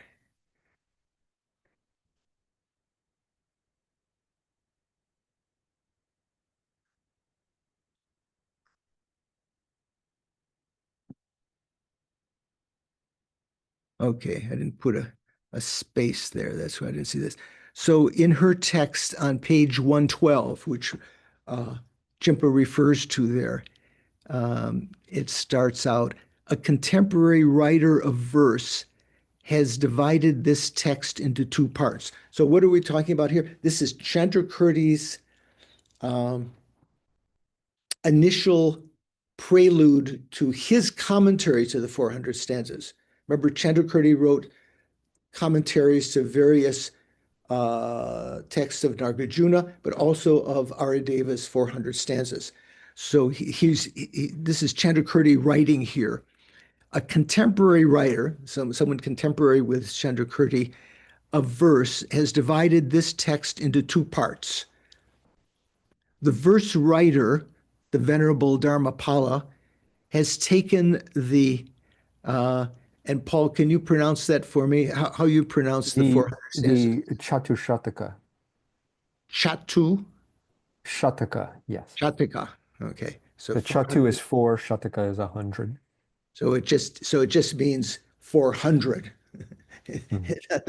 So sometimes that's how it's just referred to, the 400. It was written and divided into two parts. This Dharmapala said the first part has 100 verses on teaching meritorious practices. The first part, right? So that's talking about the method side. The second part has 100 stanzas. Let me get this right. 100 verses on the philosophical disputes. Now I, Chandrakirti, will put it back together in one part. After I have reunified the Shatika, I will explain it in this way. I will explain it after I put them back together. In this way, I will resolve the earlier arrangement and help those who need assistance. Taking the treatise as a whole, as it was meant to be, benefits both myself and others. And then there's one other relevant sentence, the next sentence in his prelude there. He says, since Aryadeva is considered to be Nagarjuna's disciple, his philosophical system does not differ from his teachers. In other words, it must be that Aryadeva's system is Nagarjuna's system, which is not Chittamatra. No one tries to interpret Nagarjuna from the Chittamatra point of view, or do they? Mikhail, do you know? Or Paul? Okay, it was coming up. It is coming up about that. Okay. So I just wanted to put that in. So if you get a chance to, if you have unlimited resources, like some of you who have your 401ks and your pension funds and everything, you buy Dharma books. Is very good text. The Four Illusions by Karen Lang. I've got it. You've got it. Okay. No need to buy it anew. Okay. So then this is a good time to take a break. Thank you. So we're just morphing from our little break. We had some discussions there. So one thing important to remember in all of this, what the Chandrakirti's explanation, drawing from the sutras of what the meaning of truth is. So B, do you remember what the defining characteristic from Chandrakirti's point of view, looking at the sutras, what is something which is true? What is the defining characteristic of that? True from the point of view of the Arya. Yeah. So It the has meaning of true It is not deceptive. that which is It- not it- deceptive. It is That which is not deceptive. And deceptive means appearing one way and existing a different way. You know, someone deceives you and they smile and they say, you know, yeah, I enjoy you so much. You're such a good person. And behind your back, they don't feel that way. That's deceptive. So we say deceptive truths. That's one of the synonyms of conventional truths, right? They don't exist the way that they appear. So that has to be kept in mind here when we're talking about what the meaning of true existence. So the Svatantrikas would say that phenomena are not truly existent. If you look on the ultimate level, when you meditate on the emptiness of true existence, all you see is a vacuity, the emptiness of true existence. And what that means is that they don't exist. Prasangika would say, what that means is that they don't exist the way that they appear. They appear to be truly existent, or do they? Paul, are you back yet? Paul's still getting a double cappuccino from his. Sorry, George. Yeah, just getting back. Sorry. So, what was I just saying? Would Prasangika say what? Something about appearing as truly existent? Was that what you were saying? Yeah, so the Svatantrikas say that phenomena, so Svatantrika says phenomena, does Svatantrika say that phenomena appear to be truly existent? No, that's No. a unique tenet of Prasangika. No, I say true existence.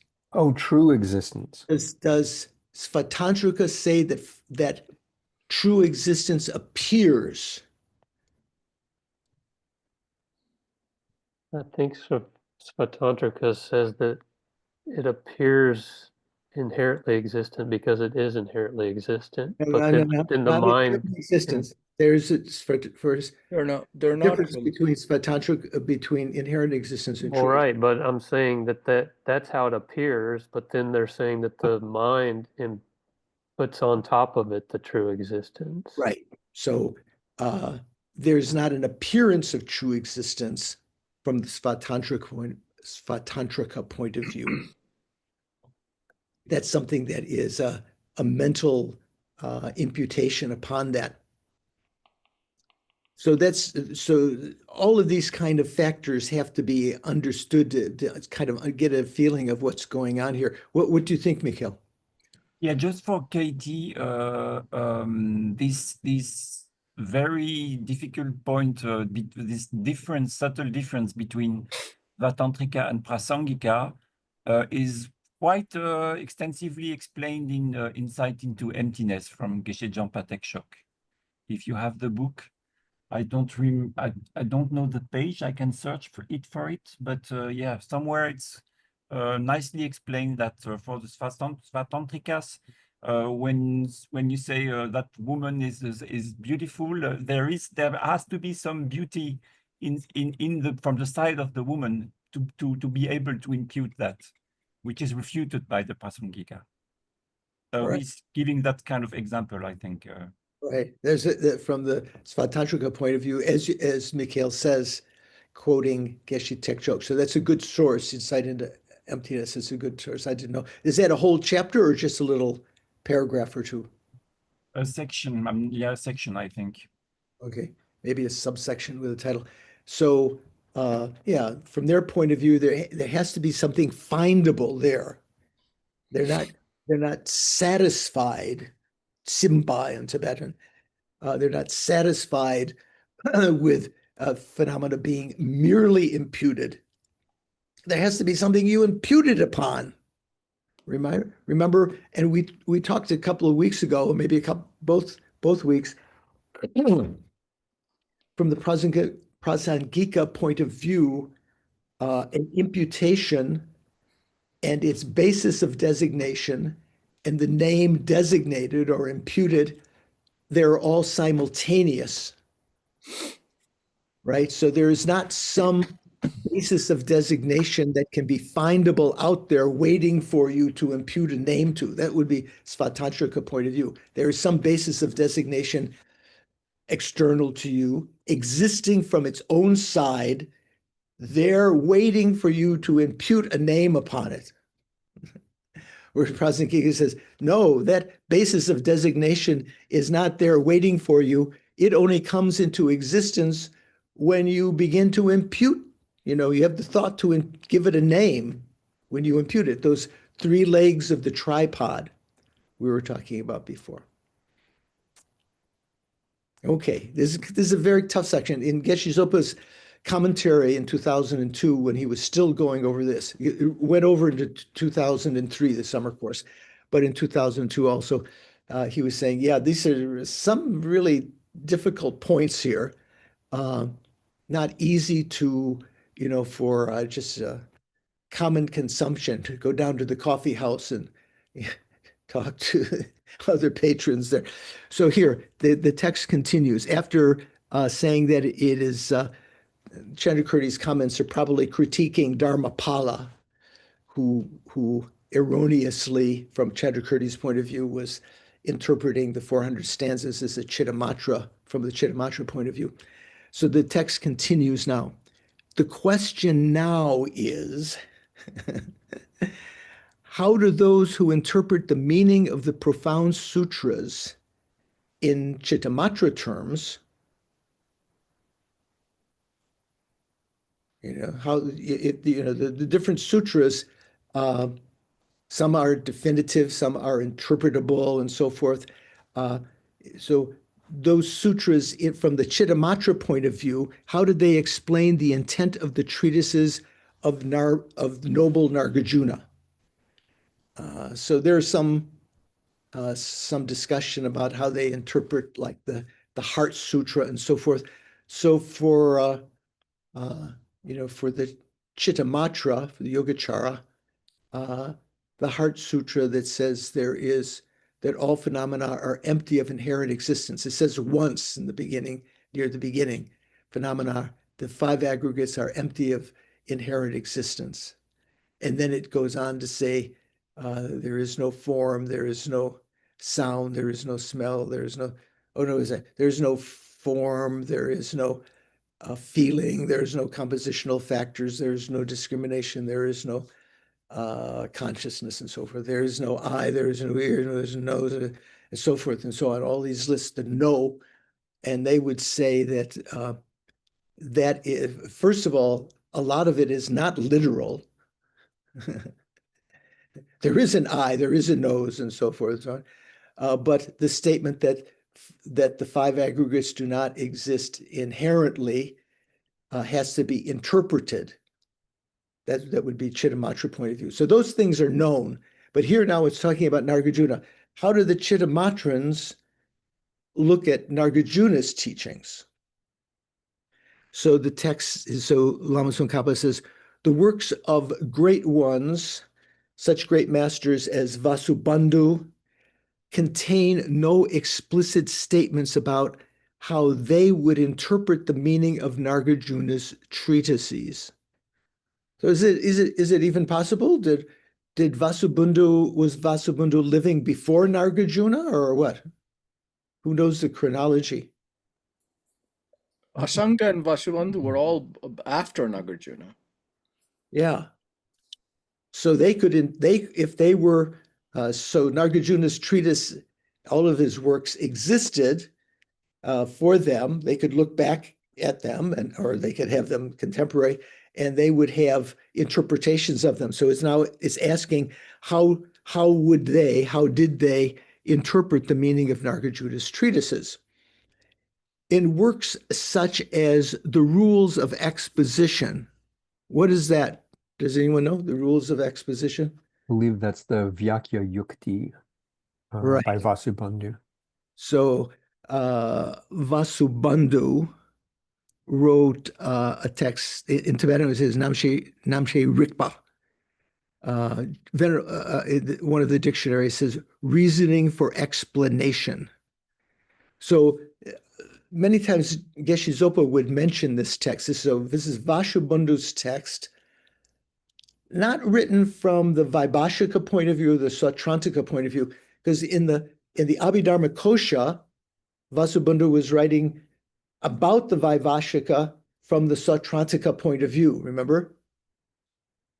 But other of his texts talk simply about Chittamatra, or maybe mixed with Sautrantika sometime. But anyway, here this text that he wrote, the Namche Rikpa, or the Vayukti of, so was it Vyakya? No, Vakya. Vyakya Yukti. Yeah. Vakya Yukti. the Namche Rikpa. Geshe Zopa would mention this many times as being a text that Nagarjuna wrote to explain how to write commentaries. That's how Geshe Zopa would explain it.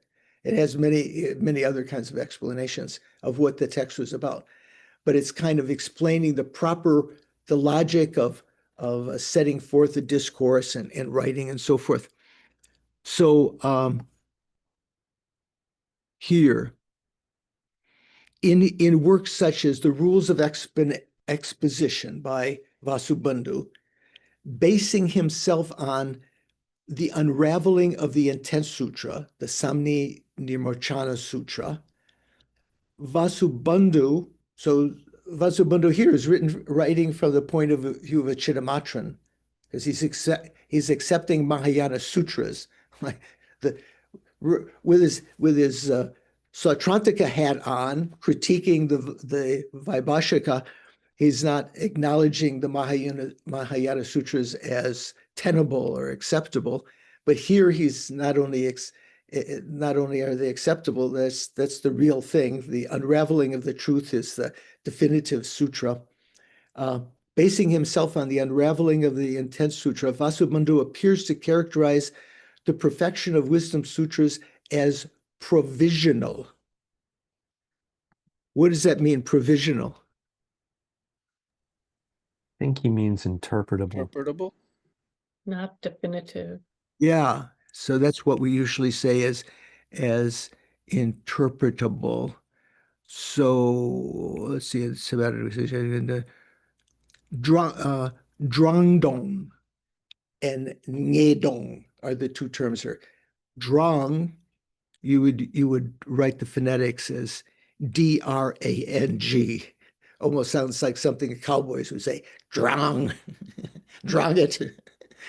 Drangdon, don means, D-O-N means meaning. So drang means that which you can draw out. Drang means to, like we say, one of its derivative words, dempa, like to invite. You invite, you draw forth the wisdom beings to absorb into the samaya beings or something like that, or you invite the Buddhas to come and abide in your visualization of the merit tree or something. So the interpretable meaning as opposed to the definitive meaning. So nge, N-G-E-S, means definite, or it also means the verb to ascertain and so forth, but often means definite.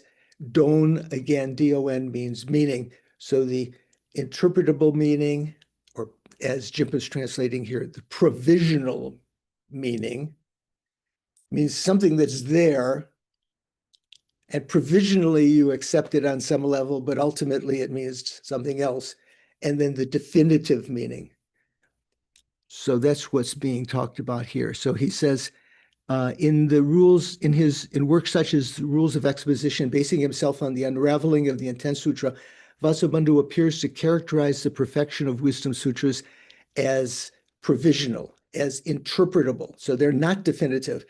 Whereas the Prasangika, Chandrakirti especially, and Nagarjuna would say that the perfection of wisdom sutras are definitive. They're talking about the meaning of emptiness. Thus, we could assume Vasubandhu, would explain Nagarjuna's treatises similarly. So if Vasubandhu were to be resurrected and write a commentary on Nagarjuna, unless he's, his final view now is Prasangika, he would be interpreting Nagarjuna from the Chittamatra point of view, which would not please Nagarjuna or Aryadeva or Buddhapalita or Chandrakirti or anyone else. Okay. Shankar, Venerable, did you have a question? I didn't have a question, but I was just going to say regarding what Mikhail brought up about Geshe Tekchog's book about where he talks about the two Madhyamika schools. It's on page 99, and it goes, it's probably about like 20 pages of discussion. So it's quite good. Thank you for that. Okay, so that's not just a paragraph or two. So no, it's a whole section. 99. What's the section title? It's right at the beginning of a chapter called Exploring Selflessness. And it's called, the section is called Two Middle Way Schools. Okay, that's the important thing. So if you search in that, thank you for that. Page 99 and onward for about 20 pages or thereabouts. Thank you. Okay, so then let's continue with Lama Tsong Khapa's text from Jimpa's translation. It seems, thus we could assume he would explain Nagarjuna's treatises similarly, Chittamatra point of view. It seems inconceivable that Vasubandhu would refute the noble Nagarjuna's treatises.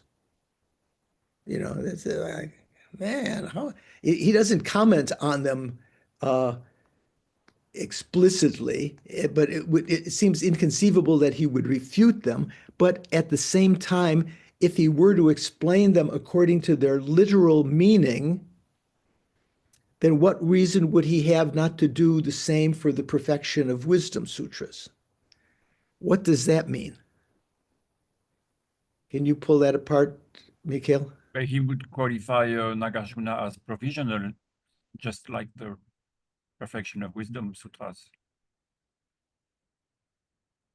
So here it says, now if he were to interpret, if Vasubandhu were to interpret Nagarjuna's words in non-literal, interpretable terms, he has both non-literal and interpretable.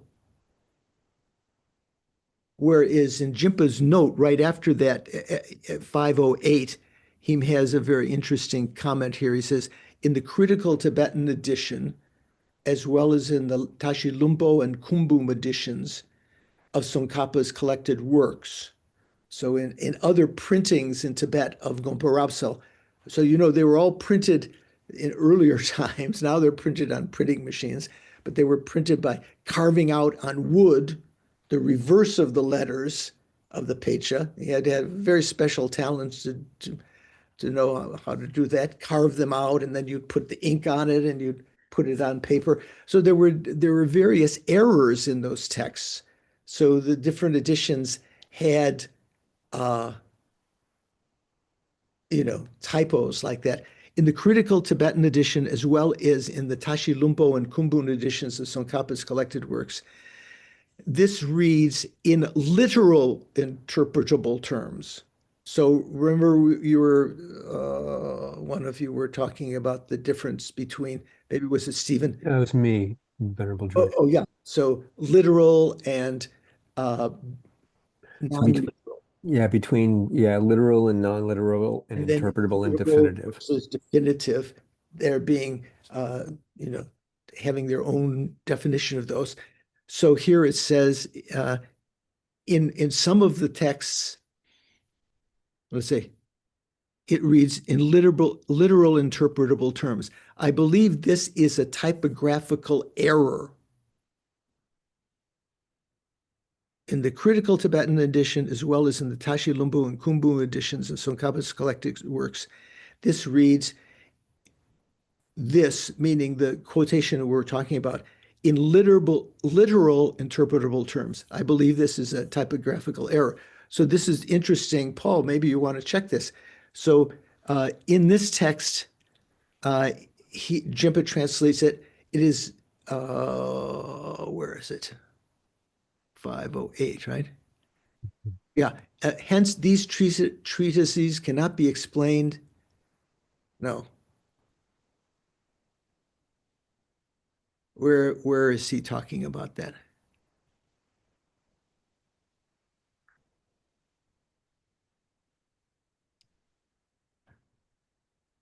So let me just read again. 509.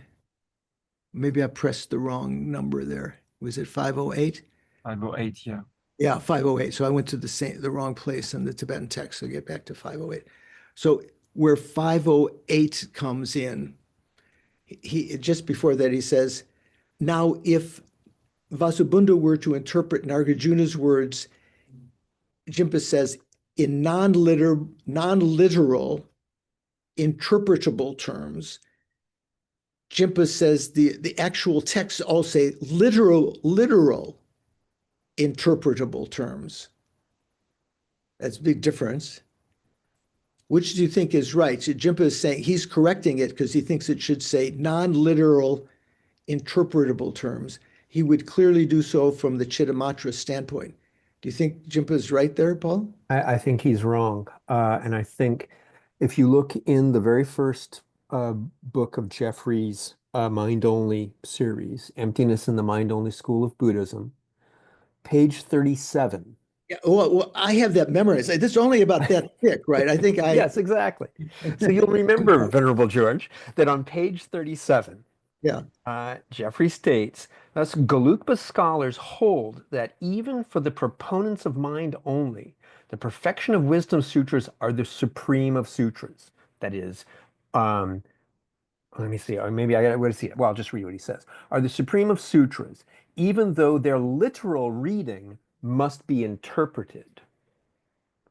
So does that mean they're literal or non-literal? Yeah, see, I think this is, it's that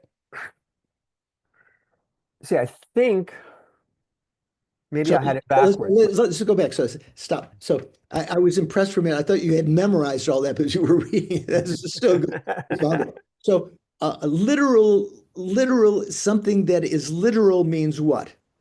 Means that,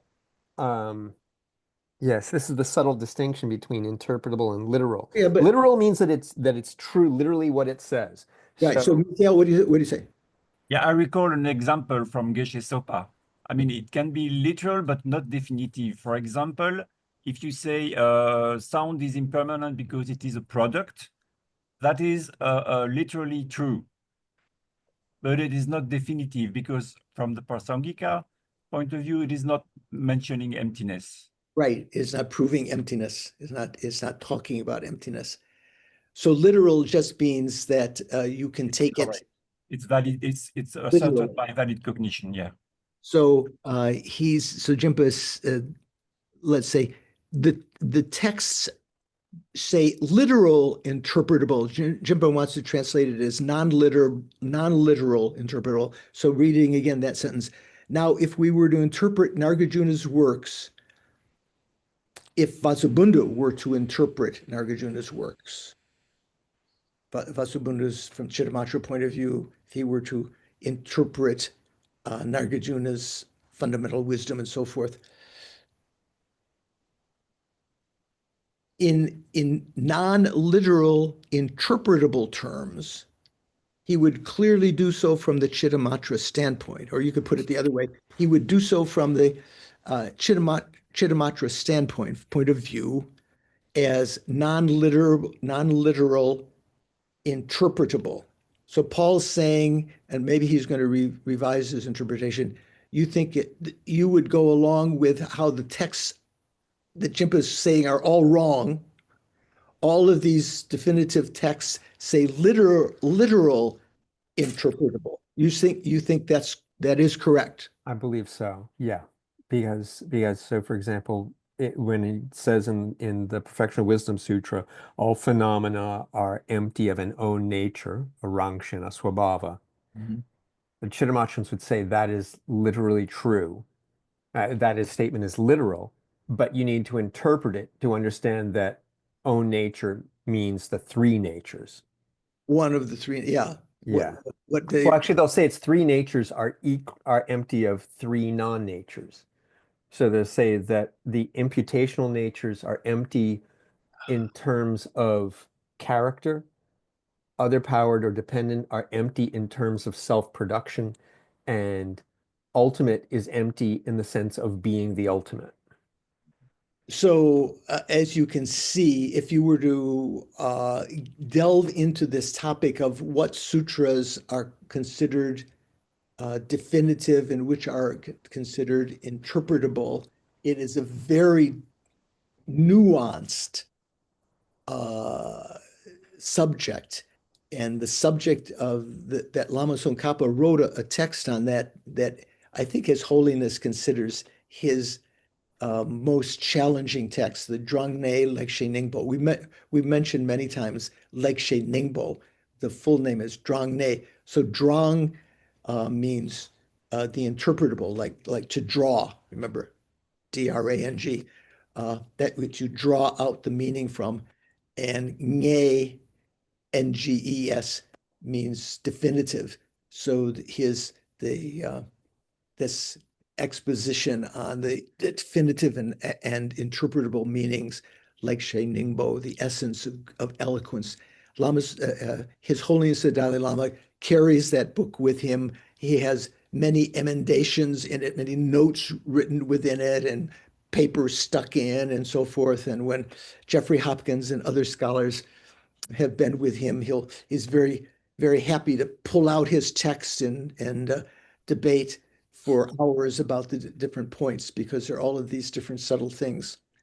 But for our purposes right here, there's something to think about. So in Venerable Jones' translation of that, maybe she just acquiesced to Jimpa's. Let's see. However, if they explain these texts literally, it is not that they do not explain the Perfection of Wisdom's sutras literally,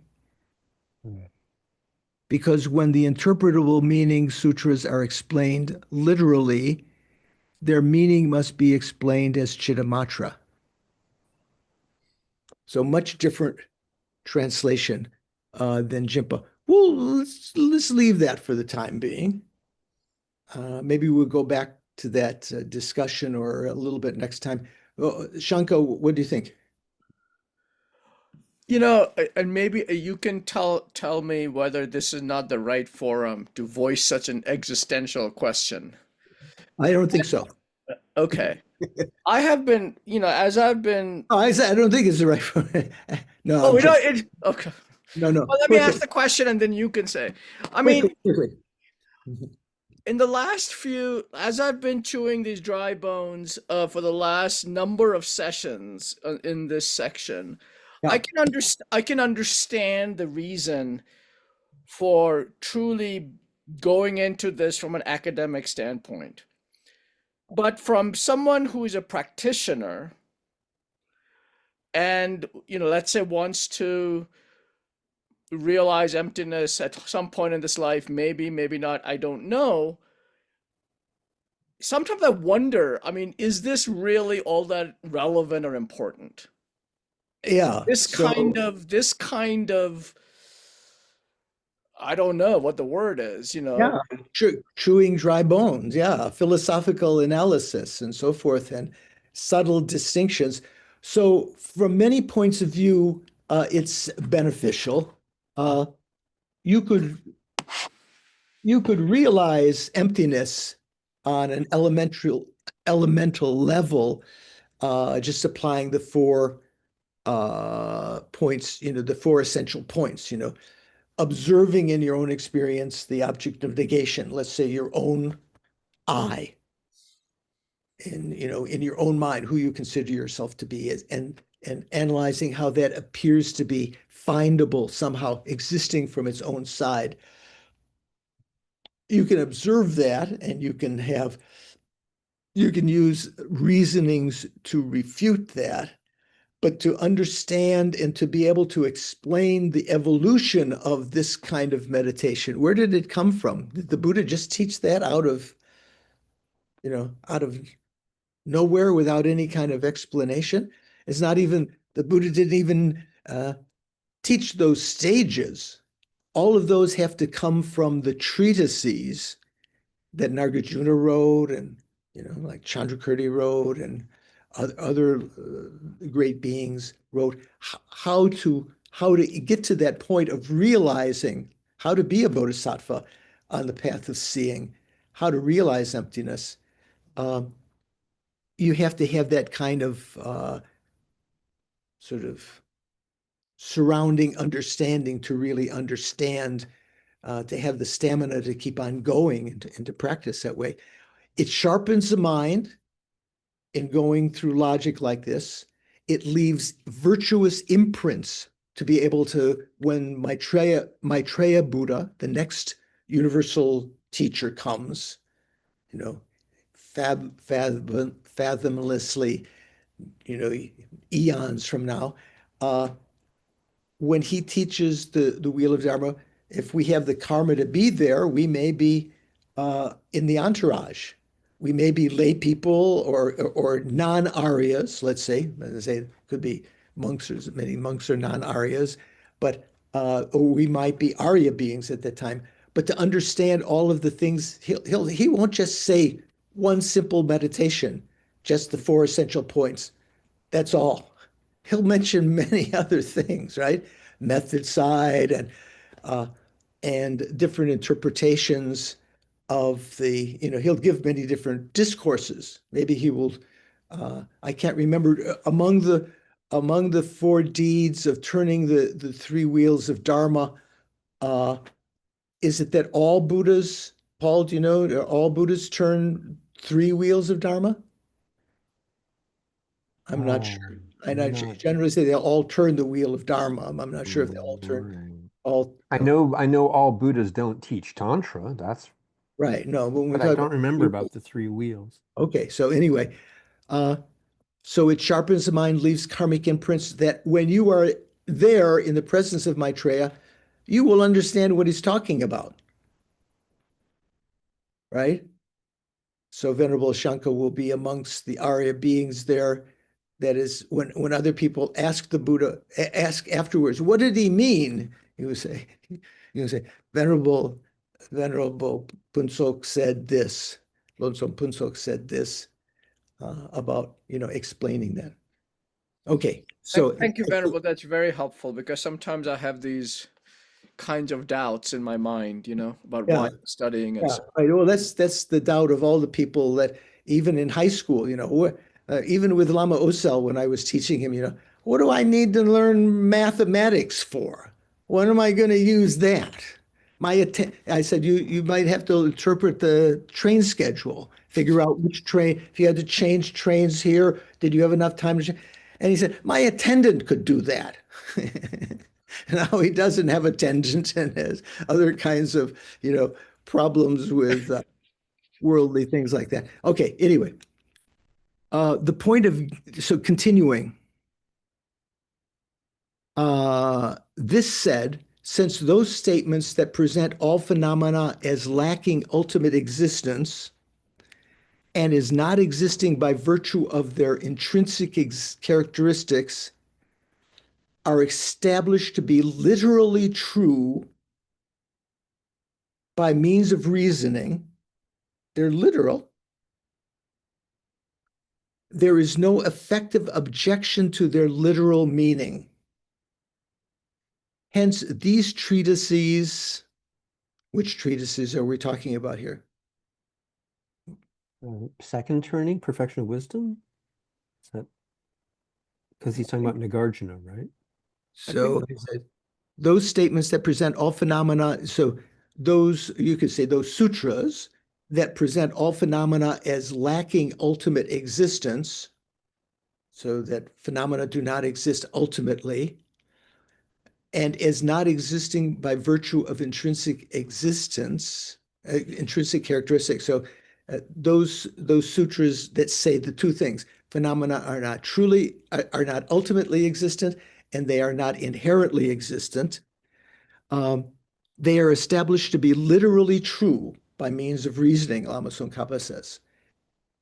So Lama Tsongkhapa's and Chandrakirti's position is that these can be shown through reasoning to be literally true, that phenomena do not exist ultimately and that they are empty of inherent existence. This is the Prasangika point of view. Hence, these treatises that talk, that are from the Prasangika point of view, are talking about these subjects, that phenomena do not exist ultimately and are not inherently existent, even on the conventional level. They cannot be explained as provisional or as interpretable. Someone might want to say that that's just provisional, that they can't mean that. They cannot be explained as provisional, requiring further interpretation. It is with this point in mind that Chandrakirti says they deserve only to be disputed and examined. And let's see, 509 is just his note there says, Chandrakirti is here referring to approaches such as those of Vasubandhu, that read the Perfection of Wisdom Sutras as being non-literal and requiring further interpretation. So what does that mean? So when Vasubandhu analyzed the Heart Sutra, like we were talking about before, he says that's not literal and requires further interpretation. So here, is there the FPMT translation of that says, however, the explanations that all phenomena are not ultimately existent and are not established by way of their own character, it's just other ways of saying what we just said, are established by reasonings to be literal. Therefore, because there is no harm to them being literal, there is no contradiction to them being literal. You can't prove that they're not literal. Chandrakirti, thinking that these masters cannot comment on Nagarjuna's texts as interpretable and meaning, provisional, he says they are only to be tested and investigated.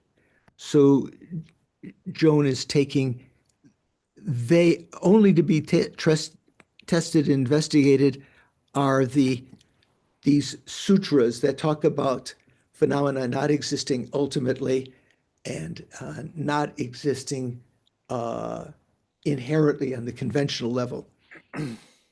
Chandrakirti, so Jimpa's translation says Chandrakirti addresses this point about differentiation of definitive and provisional sutras.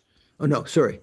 He says, it is with this point in mind that Chandrakirti says, they deserve only to be disputed and examined. So what are to be disputed and examined are the prasangika, these sutras of definitive meaning, but particular ones that are talking about the subject matter that phenomena do not exist. Ultimately, no phenomena exists ultimately. So to the mind of the Arya in meditative equipoise, there's no phenomena appearing, no conventional phenomena appearing. Yet on the conventional level, that they are empty of inherent existence. They are false. They appear to be inherently existent, but they are not. Okay. And then just to finish up the final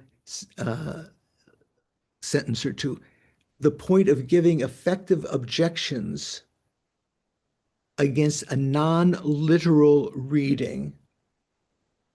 So if you were to try to read something and say, no, you don't understand, it doesn't mean what it says, that would be trying to use a non-literal reading. The point of giving effective objections against a non-literal reading and presenting countless proofs in support of a straightforward reading, that phenomena are empty of inherent existence and so forth, is to establish that the meaning of Nagarjuna's treatises cannot be interpreted in some alternative manner. Chandrakirti addresses this point about differentiation of definitive and provisional sutras only briefly here. This whole subject of the definitive and interpretable sutras was the subject of Lama Tsongkhapa's one of his other great works. So when we talk about the great works on emptiness, remember what are the Stephen, I think you remember the list. What are the list of the ones, starting with the easiest ones? Well, there's the Prajnaparamita Sutras, the Three Mothers. Oh, the Lama Tsongkhapa's. Oh, Lama Tsongkhapa's. So his section in the Lanrim Chemo, Okay. called Lactone Chemo, that's talking about emptiness. That's very important. One of his great treatises on Prasangika and many other subjects. And then the Gompa Rapsal. Usually we put Gompa Rapsal was the last one written, so we could put it at the end. But anyway, so those are two that we know. Lama Tsongkhapa's Lanrim Chemo, Lactone Chemo. Lactone Chemo means lactone is what do we call it? Special insight. Lactone Vipassana. Special insight, right? So there's a chapter on special insight. And then what else, Paul? On the third one. Drang Lekshin Ingpo, the essence of the interpretable and definitive. Right, that's the text that we've just been talking about now that goes into these details of what is, from a Prasangika point of view, what is definitive, that the second wheel of Dharma is definitive and the third is not. But as opposed to the Yogacharas or some Svatantrikas that say the third wheel, that's definitive, that's the right one and got it went to you got rid of those extremes of true existence, non-true existences, found the middle path. But Prasangika, Prasangika point of view is that the second wheel of Dharma is definitive. So Then there's the true eloquence, right? yeah, that's that's another. If you left off drangne, if you left off definitive and interpretable, it just said true eloquence. Oh, I see. Okay. True eloquence, truly eloquent statements about the definitive and interpretable sutras. That's not that one. So what's another one? I think the inside section of the Lamrim is also. Yeah, the middle. Sometimes Lamrim, yeah, the wisdom section of Lamrim Ding, the middling Lamrim, that would be in there. The ocean of reasoning, right? Right, the ocean of reasoning. In praise of dependent origination. In praise of dependent origination is not considered one of those texts because it's written in verse form, and it's not considered to be one of Lama Tsongkhapa's, it's his sort of statement about that, but it's not one that you could study to understand without interpretation of those verses to study to understand. So usually the Lanrim Ding, the Lanrim Chemo wisdom sections, the Gompa Rapsel, Drangne Lekshe Ningpo, and Ocean of Reasoning. So what is Ocean of Reasoning? Rachel, do you know what that is a commentary to? That's a text written by Lama Tsongkhapa?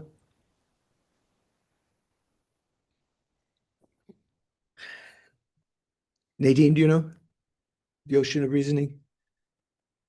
I think it's about the Chittamatra view. Can it be? No?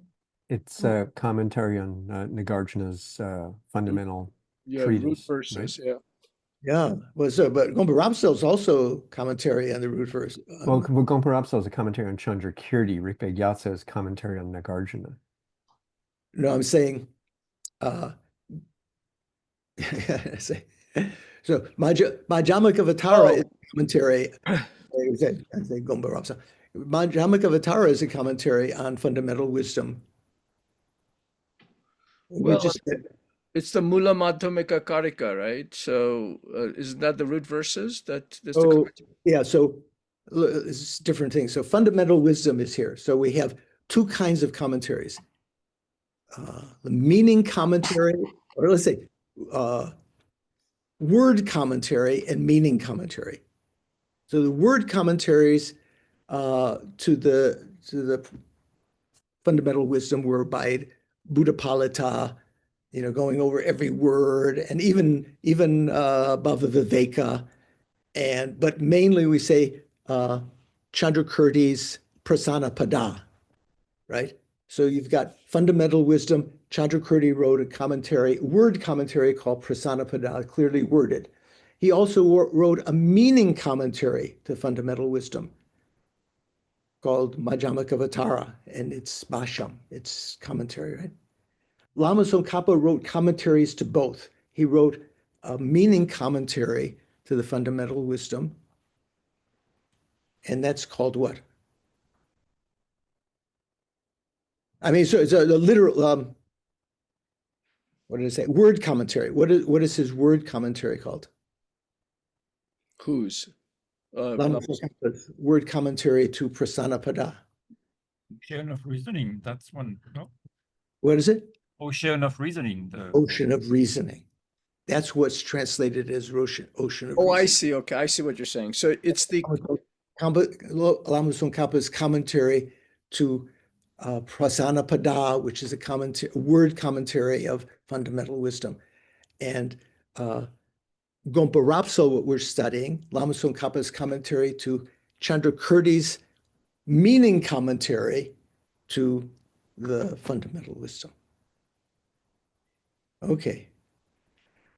So thank you for your patience.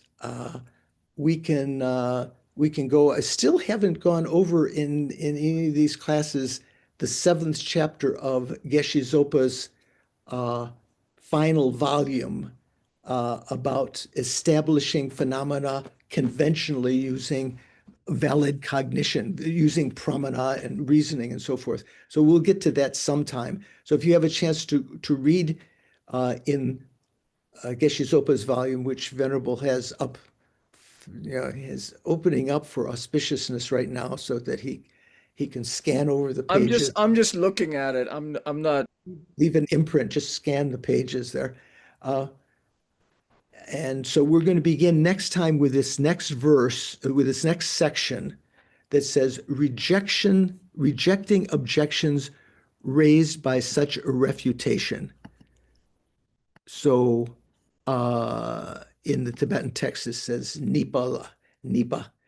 So this is the second section. So what did we just refute? If you go back, the name of the section, the consequence that ultimate arising would not be negated. Is that the one that's being talked about here? When it says rejecting objections raised against such a refutation. So it's about the general refutation of inherent existence. It's refuting the view that asserts existence by virtue of intrinsic characteristics. That one, right? If arising by virtue of intrinsic characteristic, if inherent production does not exist on both levels of truth, form and so on would become non-existent. This is what some, non-prasangikas would be trying to, refute Chandrakirti's refutation. They would object to Chandrakirti's refutation that phenomena are not inherently existent on either level of truth. Okay, that's where we're going to be beginning next Saturday. Let's do our dedication prayers. Created some virtues here. Due to these virtues, Gewadi, may I quickly, Nirdudak, become a Guru Buddha, Lama Sangye Drubyerne, and lead all migrators without exception, Droa Chikyang Malupa, into that very state, Dei Sala Gopasho. May the supreme precious bodhicitta that has not arisen arise and grow due to these virtues, and may those bodhicittas, that bodhicitta that has arisen, not diminish, but increase more and more as a result of these virtues. And then now this prayer for the quick, to see the smiling face maybe is now, because the reincarnation of Lama Zopa Rinpoche apparently has been born in Nepal, reports that we have from His Holiness the Dalai Lama, but we haven't seen his smiling face yet. Maybe he is not recognized yet. So prayer, thinking in that way, peerless teacher and assembly of bodhisattvas, Shravakas, Pratika Buddhas, the conqueror Losang Drakpa, Lama Tsongkhapa, and his spiritual sons, together with your lineage, all objects of refuge of the infinite realms, please bestow here and now the virtue and goodness to accomplish this prayer. In upholding and spreading the Munis, Shakyamuni's precious and complete teachings, through explanation and practice, you, Lama Zopa, wore the armor of patience that is never discouraged. Incomparable Venerable Guru, to you I make request. You are the sole gateway through which all benefit and happiness emerge. While you were striving exclusively for the welfare of the conqueror's teachings, the Buddhist teachings, and for the welfare of mother living beings, you suddenly departed to peace. Hold on, just move back. At this, I lost hope. I wanted to talk about that. Why? Well, while striving exclusively for the welfare of the conqueror's teachings. So that means, working to to uphold the Buddhist teachings in word and in realization, so that we're talking about giving lungs, oral transmissions, and so forth, and correct explanations, and then actually realizing them. You suddenly departed to peace. At this I lost hope. Nevertheless, through the undeceiving truths of the blessings, the oceanic blessings of the three jewels, and the great waves of bodhicitta of the bodhisattvas, by the truth that they exist, that there are blessings from the three jewels, and that the bodhisattvas have great waves of deeds due to bodhicitta. Due to that truth, may the smile of a new reincarnation swiftly beam in glory for us fortunate disciples.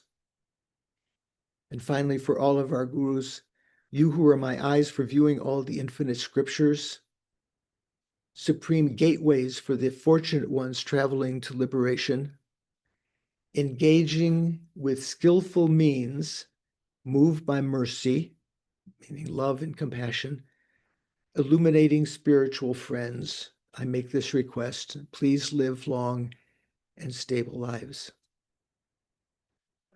So when His Holiness requested the great Khapa Tsong Rinpoche, when he was taking the aspect of growing old, cane, and his attendant had to hold one arm and everything, and His Holiness told him, you were the great Rinpoche who has to pass on all of these instructions, sutra, but mainly tantra, to the young tulkus. So you can't take the aspect of dying. Come on. And this is how Tsong Rinpoche explained it in his sort of autobiographical notes. And he said, well, then I said, well, His Holiness said, I can't take this aspect of growing old. So he no longer needed his cane. He sort of walked even faster than other people. And so unfortunately, I don't have that ability. So when you say long and stable lives, I wish I could stay stably. I'm holding on as best I can. But great beings, bodhisattvas who have this kind of power to manifest, whether that body, as Mikhail was bringing up the question, whether that body is Yiki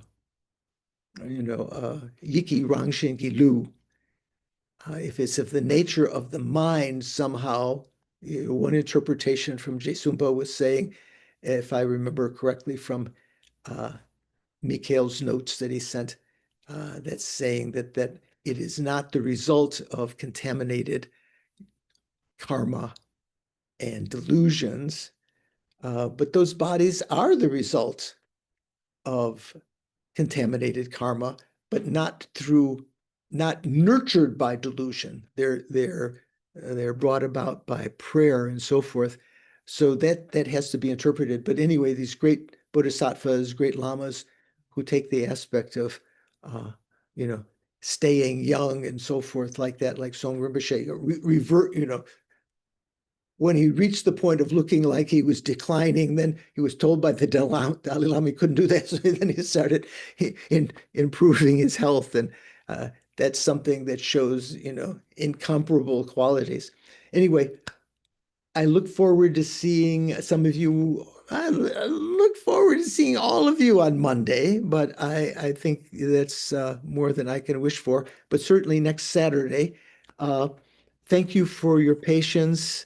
And think about Shanka's question about why are we studying all of these intricate, fine points. Try to analyze in these various ways the karmic benefit, sharpening of the mind through logic, leaving imprints to be able to understand when Maitreya Buddha comes, other Buddhas come in the future, what is the context of everything. But main reason is to understand very clearly the object of negation and the process of negating from different points of view. When you analyze in the debating courtyard, you're sometimes ask questions that you hadn't thought about before. You hadn't seen it from that point of view. And so these questions, these kind of fine points are looking at the subject matter in so many different ways to get a factually concordant mental image of the object that we want to try to realize, the emptiness of inherent existence. So thank you very much. See you next week.